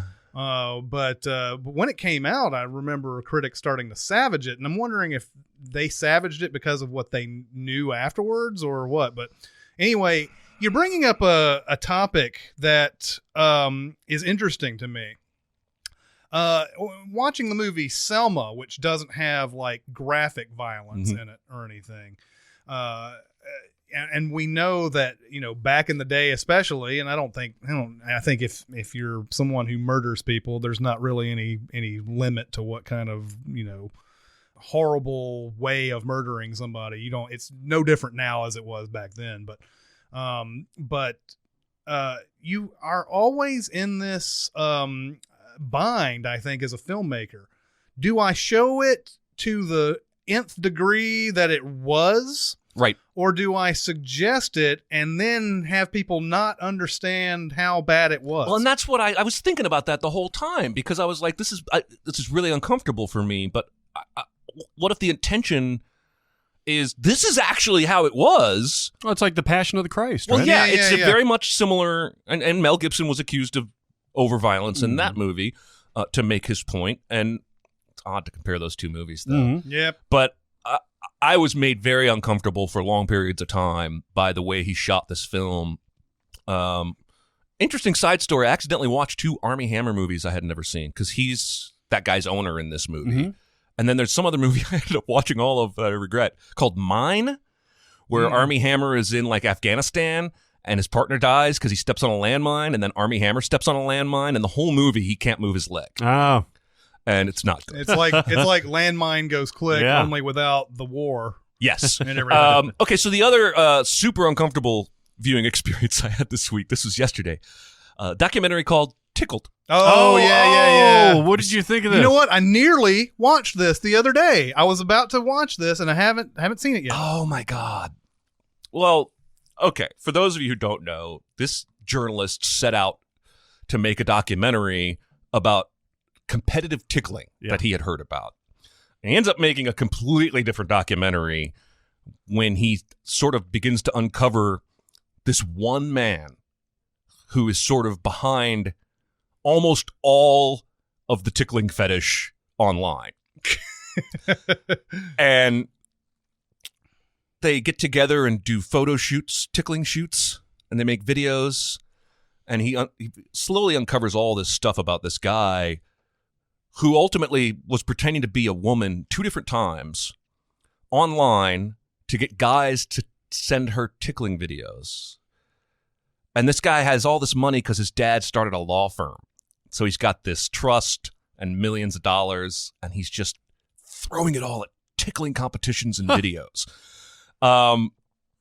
Where it got super uncomfortable for me was pretty much any time anyone's on screen tickling somebody. Oh yeah. But there's one scene in particular. He finds this guy in Florida who has a tickling fetish, and he's totally open about it and willing to talk about it. So he goes down and interviews this guy, and this guy's got like some kind of gynecologist type chair where he straps people's hands and feet in and tickles them and films it. And they put a guy in this chair who, I don't think he's part of the documentary crew, but very clear he's never done this before. And they lock his arms in and lock his feet in, and the guy says, take a deep breath. And he takes a deep breath, and he immediately, this grown 60-year-old man, starts finger tickling this other guy's armpit. Anyway, you see him tickle this guy everywhere. And the guy is laughing, but he's writhing, saying, I hate this, I hate this, I hate this. And that's when my wife walked in. I said, and I must have had a face because she was like, what are you watching? And I was like, the most disturbing thing I've ever seen. And I wasn't lying. It was disturbing as fuck. Now, the documentary, as it veers more into the investigation of this man and less about the tickling stuff, it gets less disturbing. But it also goes a little Michael Moore-ish, and it kind of bothers me because at the end, the journalist says, and he's from New Zealand, so he's got an interesting accent. He's like, I figured someone needed to confront this man. That's a terrible New Zealand accent. Somebody needs to confront this guy for all the heinous acts he's done. And that's where the movie just completely lost me. So they go to this guy, they somehow know where he lives. It's some kind of condo, and they literally sit there for days just waiting for him to come out. They've somehow found out what kind of car he drives, and eventually he comes out and goes to Starbucks, by the way. Oh, there you go. 4.5, 5 days doing nothing, and then his first errand is Starbucks. Yeah. And they wait for him outside Starbucks. And he walks out, and he's like, sir, I want to ask you some questions, blah, blah, blah. Basically just ambushing this guy, who may be evil, I don't know, right. But you've now become the director of your story. You become a character in your story. Whatever purity was there in your documentary that you wanted to show is poisoned, I think, once you start manipulating things the way that he does. Whew, I don't know how I managed to watch the whole thing. Yeah. Doesn't sound like a Jeremy movie at all. It's not, and it disturbed the shit out. So here you can understand why I don't think I'm recommending either of these movies, but I also watched all of them, both of them. Yeah. I'm not really warning you against them. It's more of this is an experience I had, and maybe you'll be curious to have the same experience. Yeah. I am curious. I do want to talk to somebody. If you're listeners, if you saw Birth of a Nation, leave some comments at SoundCloud or Facebook so I can find out if I'm alone in thinking they lingered too much on the violence stuff. I want to see both of those. Yeah. So there you go. You don't expect to come out with cheery smiles either time. One recommend, you'll hear it in the Mubi ad, is the Red Circle. That's one that I definitely recommend. The other one that I briefly mentioned in the Mubi ad, Army of Shadows. That's also, the Melville, right? Yeah, Jean-Pierre Melville. Another really good one. This one's about the French Resistance, and I don't think, outside of Top Secret, I had never really seen very much. Resistance. That's right. I had never really seen anything from the French Resistance in World War II captured this way before. I've seen so many of the, like, Americans went in there and kicked their ass, and I've seen, so many Hitler movies, and I've seen all these different phases of the war. The one that I haven't seen very many movies about is the French Resistance, and this one does really. It's really like interesting to watch. Characters who have to kind of like they have to calculate every one of their moves that they do and everything, and even to the point of like when people get thrown in prison, how do they get that person out of prison and stuff like that? It's a really fun movie. Well, it's fun. It's a good movie, not fun movie. But another one, and now I'm going to have to see more Jean-Pierre Melville movies because all three of the ones that I've seen have been great. So recommend that one. I also did not know we were going to talk about Blade Runner 2049 so much in this episode, but I'm fully strongly recommending it. I know that you guys are either on the fence or maybe on the side of on the fence. But now that I've seen it twice, the theater experience was very good. The second viewing of it, especially a nice amount of time since I had seen it, The second time I liked it even more. So it's just one of those movies where hopefully Roger Deakins wins for cinematography. Yeah, no kidding. It's gorgeous. I don't know how in the world this guy keeps losing. I was writing sins for this movie, and I had so many moments where I wanted to take a sin off for how gorgeous the shot was. I eventually just abandoned the concept altogether because I waited until the Las Vegas shot. Yeah, the Las Vegas shots are pretty cool. Yeah.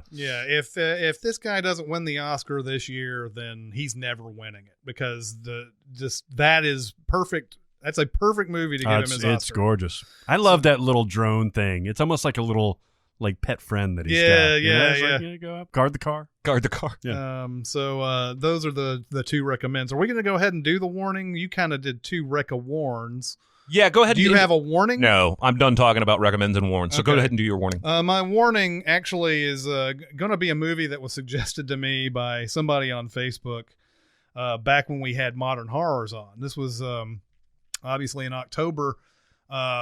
We were going through all these, these real DIY type of horror movies and everything. And there's just so many out there. People are just making them and they have all these interesting ideas.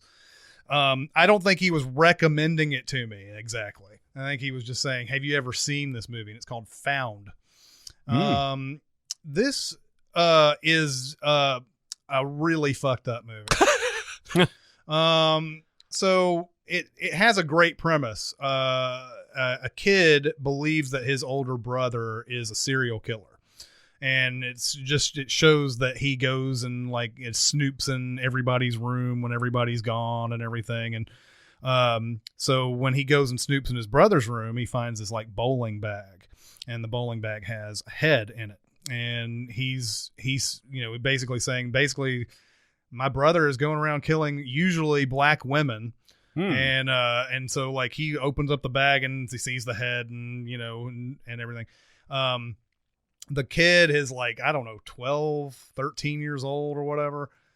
Really loves horror movies and likes all the fucked up horror movies. Of course, he's also a bullied kid.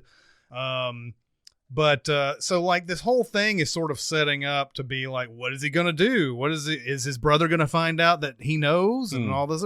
And it would have been fun. It would have been fun if the movie went several different directions other than where it went. But there is an interesting thing to be said about Found, and that is, first off, this movie's terrible. I mean, you can go ahead and watch it based on that warnmendation, but this movie's terrible. You're not going to get much out of it. But what's interesting about it? There's a point in there where the kid watches a movie called Headless, and because he's into these horror movies. And he watches this movie and it has no plot. It's basically just a guy, tying up women and torturing them and whatever. An Eli Roth film. Yeah, pretty much. It's interesting because it's funny how movies somehow find a way to make it seem like they're not the ones that are fucked up by putting another movie in there that the other characters are watching. That's more fucked up. And that's what this Headless movie is in Found. It's way more fucked up than anything that you have seen to this point. And it's just graphically gross. Now, the ending of this movie is really fucked up, and it's actually finally gets to the part of the actual movie being fucked up. But when you put a movie that you also had to shoot into your movie, you are that fucked up as well. And what's interesting is it's just kind of it kind of sort of sweeps itself under the rug by saying this isn't another movie. It's not our movie.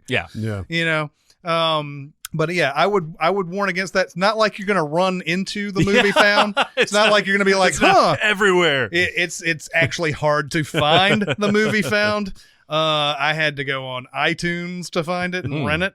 I didn't find it anywhere on cable. I couldn't find it on Hulu. Couldn't find it on Netflix, anywhere. But if you do happen to run across that, run the other way. It's a piece of shit, but it does have that interesting thing that I think sometimes movies do occasionally by putting, it's kind of it's kind of like a guy having a dream sequence about a woman and she's naked in it, and then it's like when she shows up later, that she never did that nude scene. Right. That was his dream. Yeah.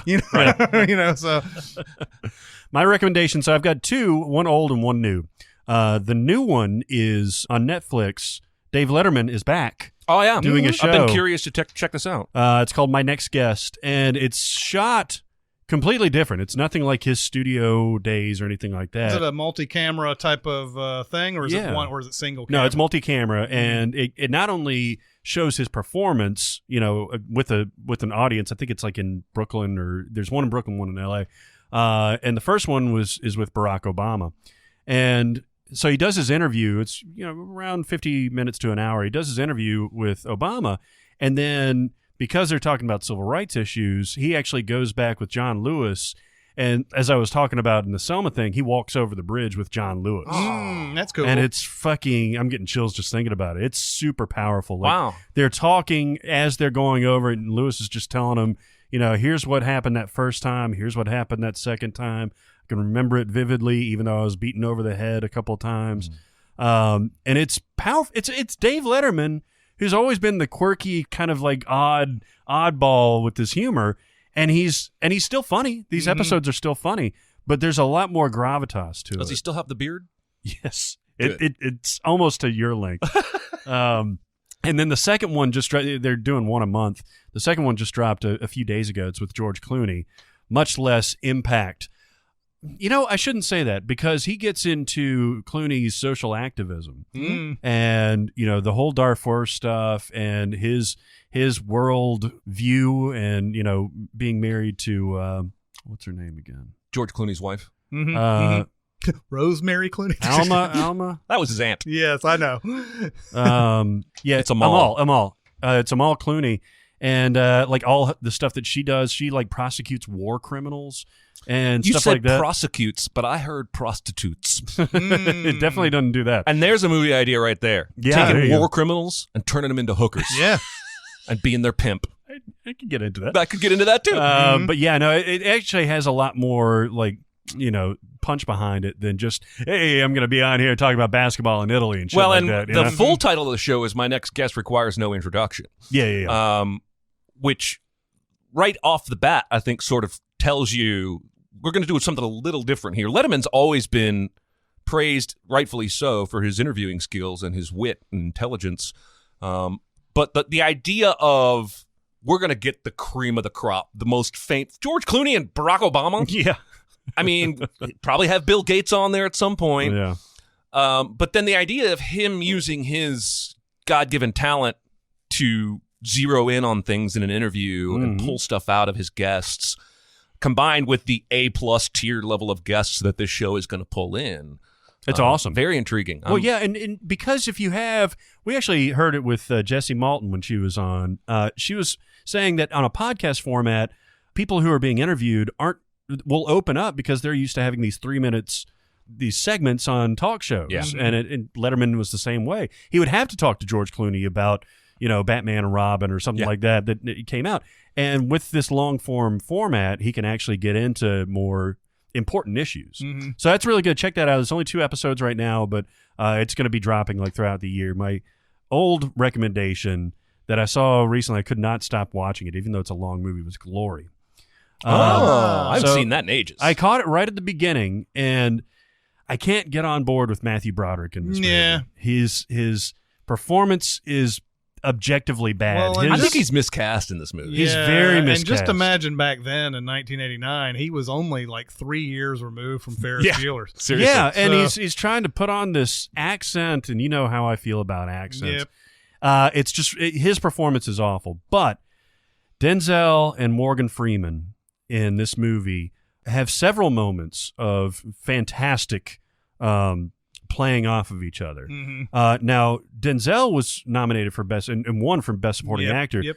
Morgan Freeman was not. Morgan Freeman blows my socks off in this movie. Yeah.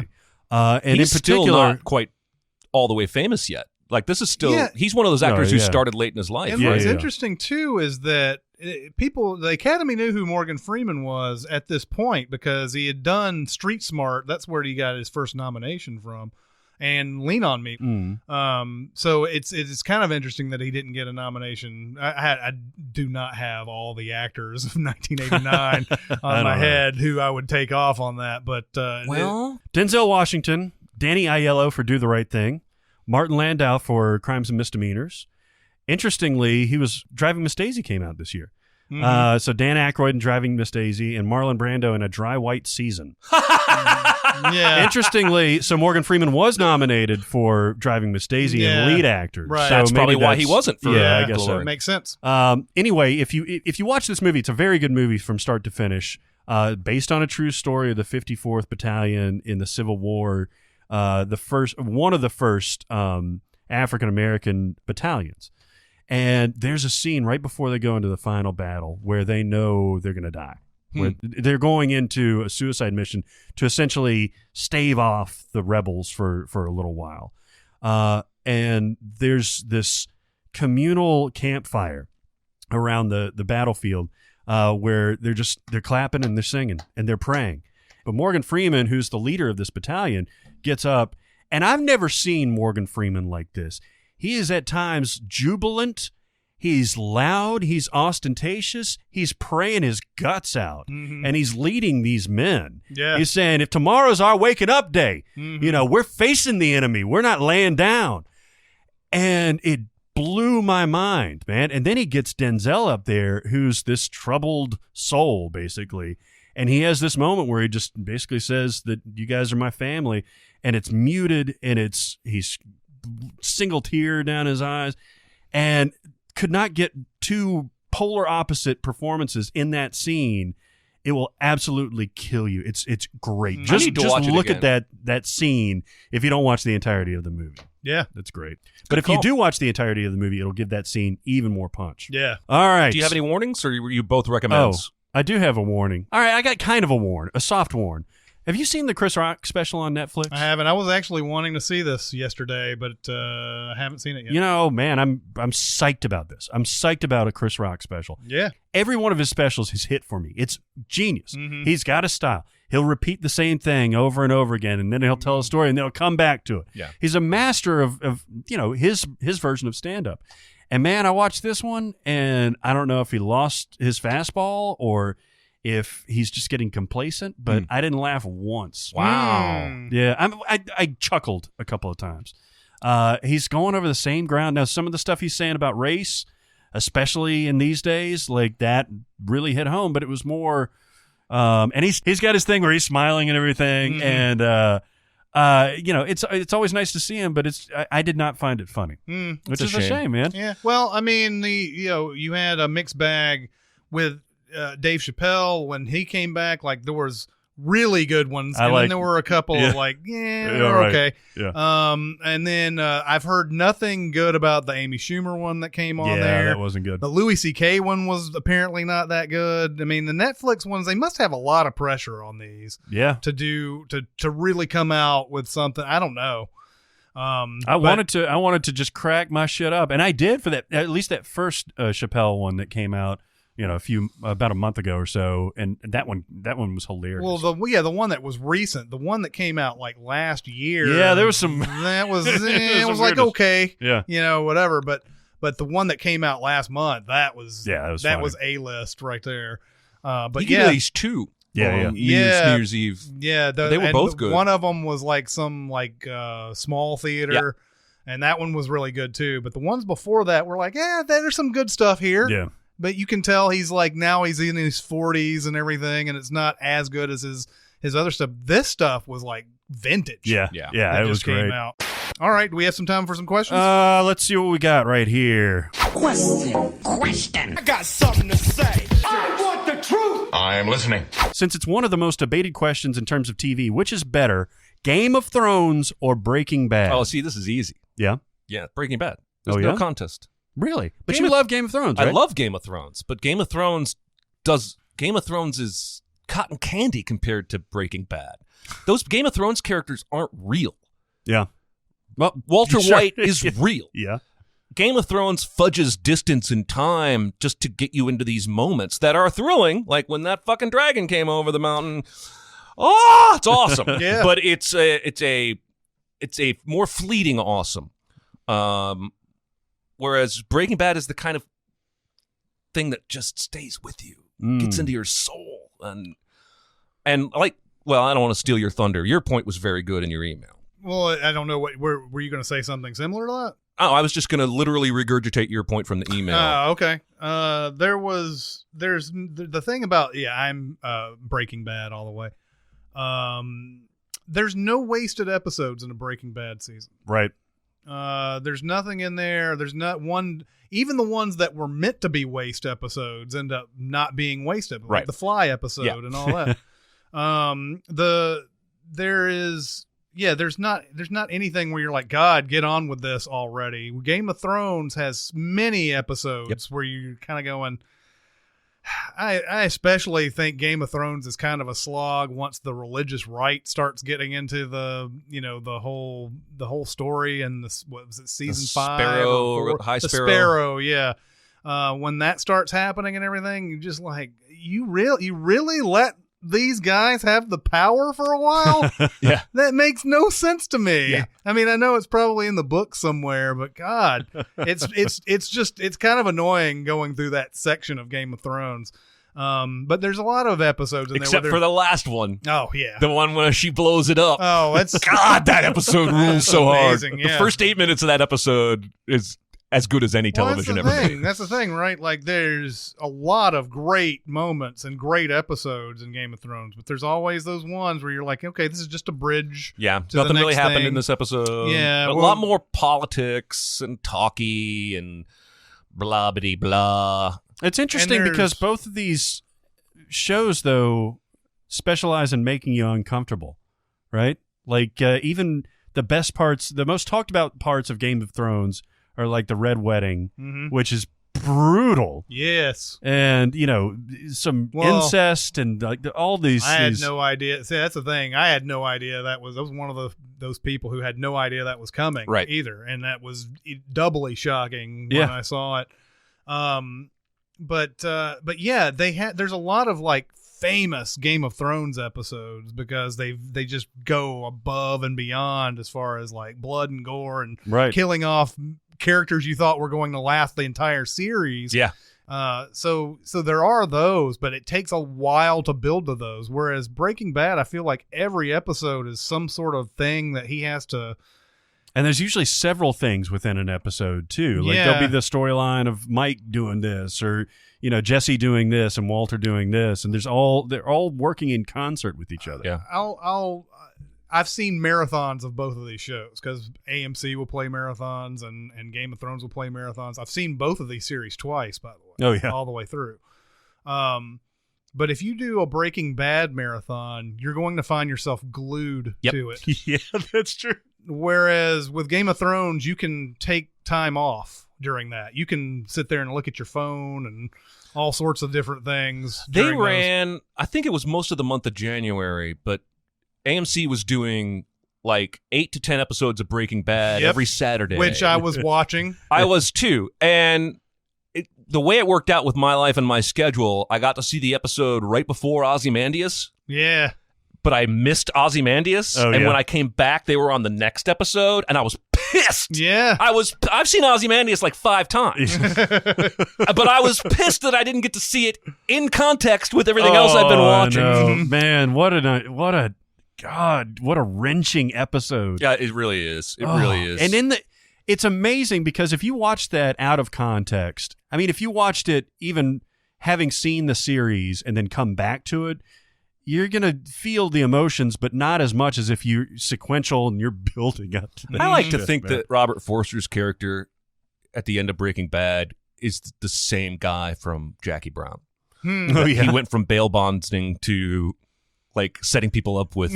Actually, that works perfectly. Yeah. Well, and he plays. The reason I said that is he plays very much a similar character, like no nonsense, just straightforward, wryly funny. I love when Walter's like, Mr.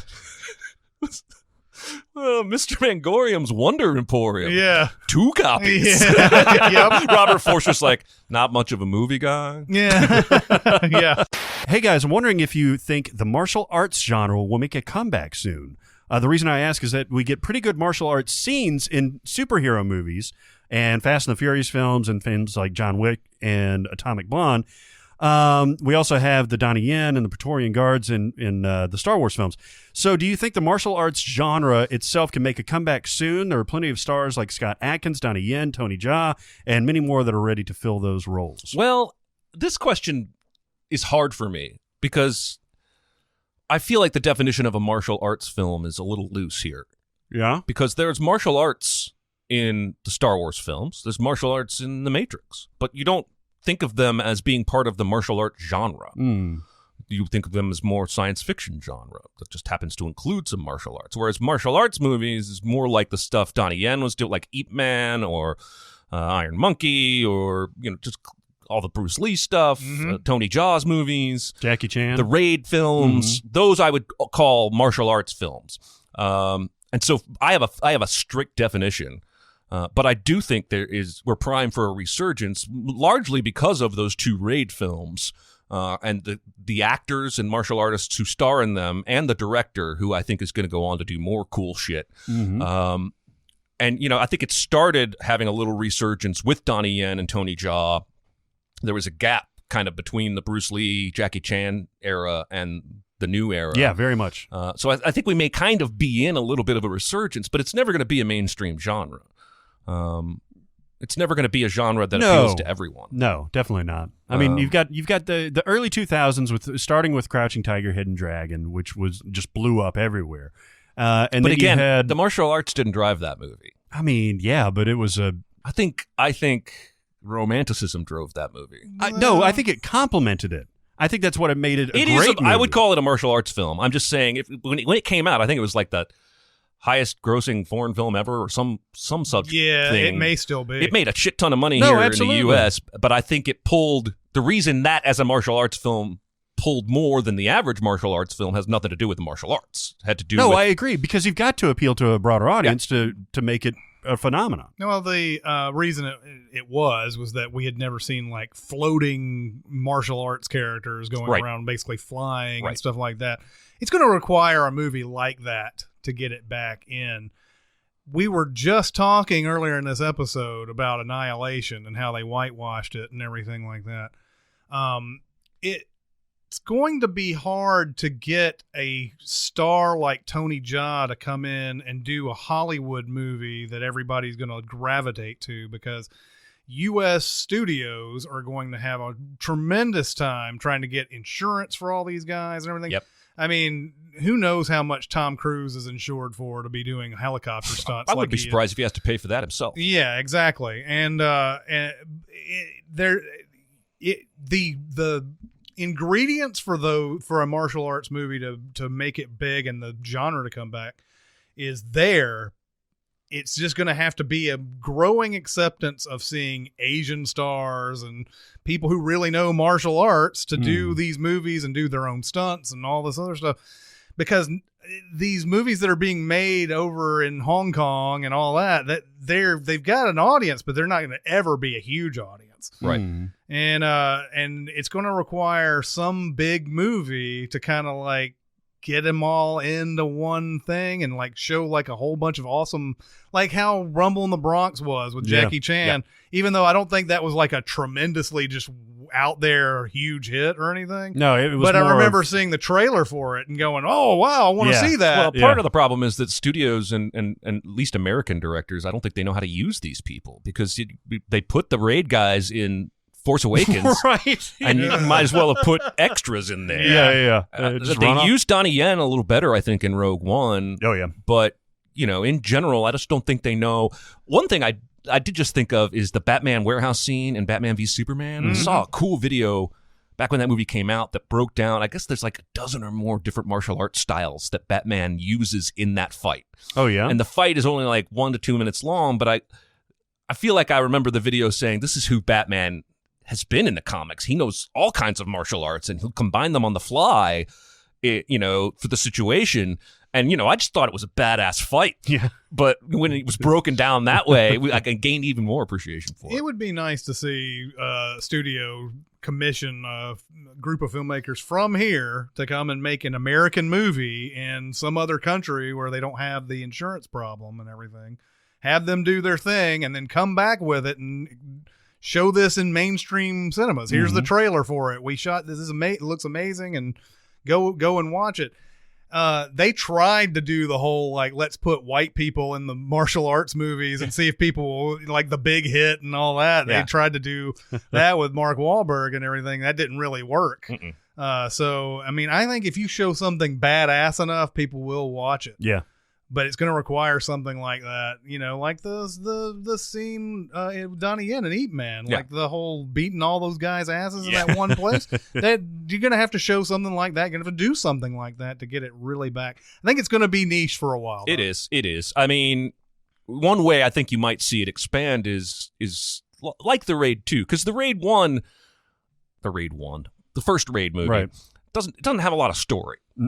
Has a lot of kick-ass action and martial arts. The second one shows that you can do a martial arts film with a bunch of big set pieces, but still have a story. Yeah, like a very cool story. It's a very cool story, like warring mafia and sons and fathers, and so I'm very, very anxious to see what he does next, because I think he might be the guy who could light the match and kind of jump the genre. Gareth Edwards. Gareth Evans or Gareth Edwards? It's Evans. Evans. Yeah, Edwards is the one that did Godzilla. Oh, yeah. Too many directors named Gareth. That'll do it for this week's SinCast. Keep going to Facebook, the SinCast presented by Cinemasins. Keep going to SoundCloud, our Cinemasins Twitter. Yeah. Email, various ways you can reach us. And tell us what you thought of this episode. But that'll do it for this week. It's Chris Atkins and Jeremy Scott and Barrett Sher. We'll see you next time. Thanks for listening. Comment on our episodes on our SoundCloud page. Check us out on YouTube, Twitter, Facebook, and Reddit. And be sure to visit cinemasins.com.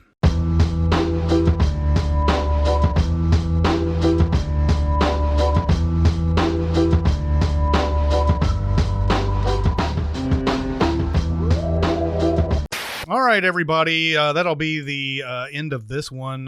Keep going to, It's over. It's over. You can go now. Fuck you. You don't have to go home, but Fuck you you can't for stay listening. here. Yeah. Fuck you for listening, audience. Is that the I'm the Captain Now guy? Yes, it That's is. what I thought. It's good to see. He's really good in that. Like in a brief role. Like he seems Well, very and charismatic. before Captain Phillips, he wasn't an actor. He was just Somali. Right. He was just a dude, right? He's just a guy. Yeah. That's another one of those things that bothers me is when somebody's speaking a completely different language and then the other person returns that language. Like, it's understandable if one or the other understands the language and they talk to each other in that, but to just keep you're just speaking only Somali or whatever he's speaking there, and then I'll return you the favor in English. Yeah. And maybe it's because you're dealing with a higher echelon of people in this one, like Jared Leto and his stupid accent that kind of Jared just Leto nearly talks like ruins the movie. I do not. Here's the thing: is that I see plenty to like in this movie, and I see plenty to be frustrated by. But I don't see how people came out of it calling it a masterpiece. I don't see that. I don't either. But I do understand how it could be. It just didn't do it. I guess for it's me. just going to be the same as the first Blade Runner. I never understood why that was considered a masterpiece by some people either. Do you think it's at that level? It's very close if it's not. Mm-hmm. The plotting of it is way better than the original Blade Runner. There's an actual goal that you see here, whereas in the other one it's like, I got to kill all these replicants or whatever, and there's really no explanation for what they're doing or anything. But this one has a almost Chinatown-esque type of mystery to it. Without Well, that's the what I was incest. saying. I found that a lot more compelling than I did the original story. Mm-hmm. I love how the shots are composed. Yeah, man.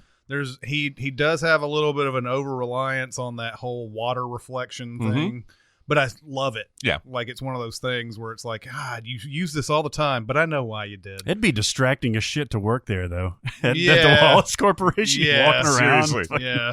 I do think it's way too long. I mean, that's always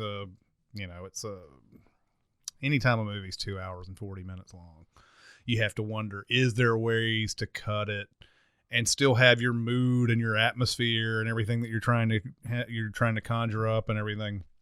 I think there are scenes in there, especially when he meets, we see Joy for the first time, and all that takes forever, and like just long, like just like the original Blade Runner, long trips to some place, like everybody's got to let all this sink in for a while we fly to this place. I'm telling you, if this was a 2-hour movie, I might love it. Yeah, I agree. I might love it because I felt like there were a dozen times in the movie where I'm like, this shot has been going on for 30 seconds. Would 28 seconds really have like damaged the mood? Well, yeah, like when he comes up on the toy, where he's walking down to go to the reactor or whatever it is to find the toy in there. Mm-hmm. I understand why he takes that long, because Gosling gets very emotional, very emotional indeed, and like he breaks down as soon as he finds it, and you know that you're questioning whether it's there or not or anything, but it is there, and like it's over a minute that it takes him to walk from one end of the place to the other, and it's like, you can get there in 30 seconds. Well, and I felt that was a weird. There was a weird choice in that scene too, because the soundtrack peaks before he's done unwrapping the toy. Yeah, it peaks like 2 seconds before that, and then it's almost silent as he actually it has to be an intentional choice, but it was really weird to me. Mm-hmm. I was almost taken out of that moment. That's one of the places where I actually don't mind them taking as long as they did, but early in the movie where it's like a minute and a half of him flying through the city. Oh yeah, that's in there. Yeah, that's definitely in there. Does take a while to go through a movie like this, because it's so much going on, and at the same time not so much going on. Right. It's like there's a lot of empty space, but there's a lot to process in it, because it's this whole like child being born of a replicant, and is it him or is it not? Is it, why does he have this memory? Blah, blah, blah. It's like a million different things to think about. It is better on the second viewing, though. When you have that kind of gestalt perspective, and you know where the pieces generally fit, and then you can kind of get into how they reveal it. I think Mackenzie Davis is my new favorite girl. Yeah, it's hard to argue. Who is the girl that plays Joy? Oh, she's Ana de Armas. She's pretty lovely too. Ana de Armas. The first time I saw her was in was it War Dogs? War Dogs. And the first time I saw her, I was like, "Holy shit!" Is that the Jonah Hill movie? Yeah. Oh, Jesus. I was like, "Who the hell is that?" And I immediately started looking for her everywhere. She's in that movie with Keanu Reeves that Eli Roth made. Knock, knock. Yeah, she's one of the girls that seduces. It's called Knock Knock. She's one of the girls that seduces him, and the girl who later became Eli Roth's wife is one of the other girls. Yeah, can't remember her name. The girl from Green. Yeah, Inferno. Green Inferno. Yeah. I'm sure that's where they met. What is the deal with that movie, by the way? Green Inferno? Yeah. What is the deal with Eli Roth is the question you need to be asking. Man, Green Inferno is one of the... Oh, my God. We've already talked about this movie. I don't think we need to do it again. Is it torture porn? Yes. Oh, okay. It's not, have you seen either of the Hostel movies? It's not torture porn. It's not a setup where... It's cannibalism porn. Yeah. Oh, okay. And holy shit. Do they not pull any punches? They get in there. I just realized the other day that Eli Roth is behind this Death Wish remake. Yeah. I didn't know that. That takes away any interest I would have had to watch it. I'm sorry. I wouldn't want to watch it anyway. Bone for Mayor. Bone from Mayor. You're pulling that out with the Megan Barry's scandal. It wasn't intentional, but I like it. I should have worn it to the... I'll tell you what, the Nashville subreddit is over her. Oh, yeah? Oh, yeah. Like every article that gets posted there about, investigation this or this piece of news, or all the comments are like, just resign already. Jesus. This really upsets me that this whole thing has come down, because the first thing that everybody has said to me when they bring up Megan Barry is, well, there goes the mass transit. And I'm like, really? Yeah. Because of that? Yeah. we're never going to get mass transit because Megan Barry fucked their security guard.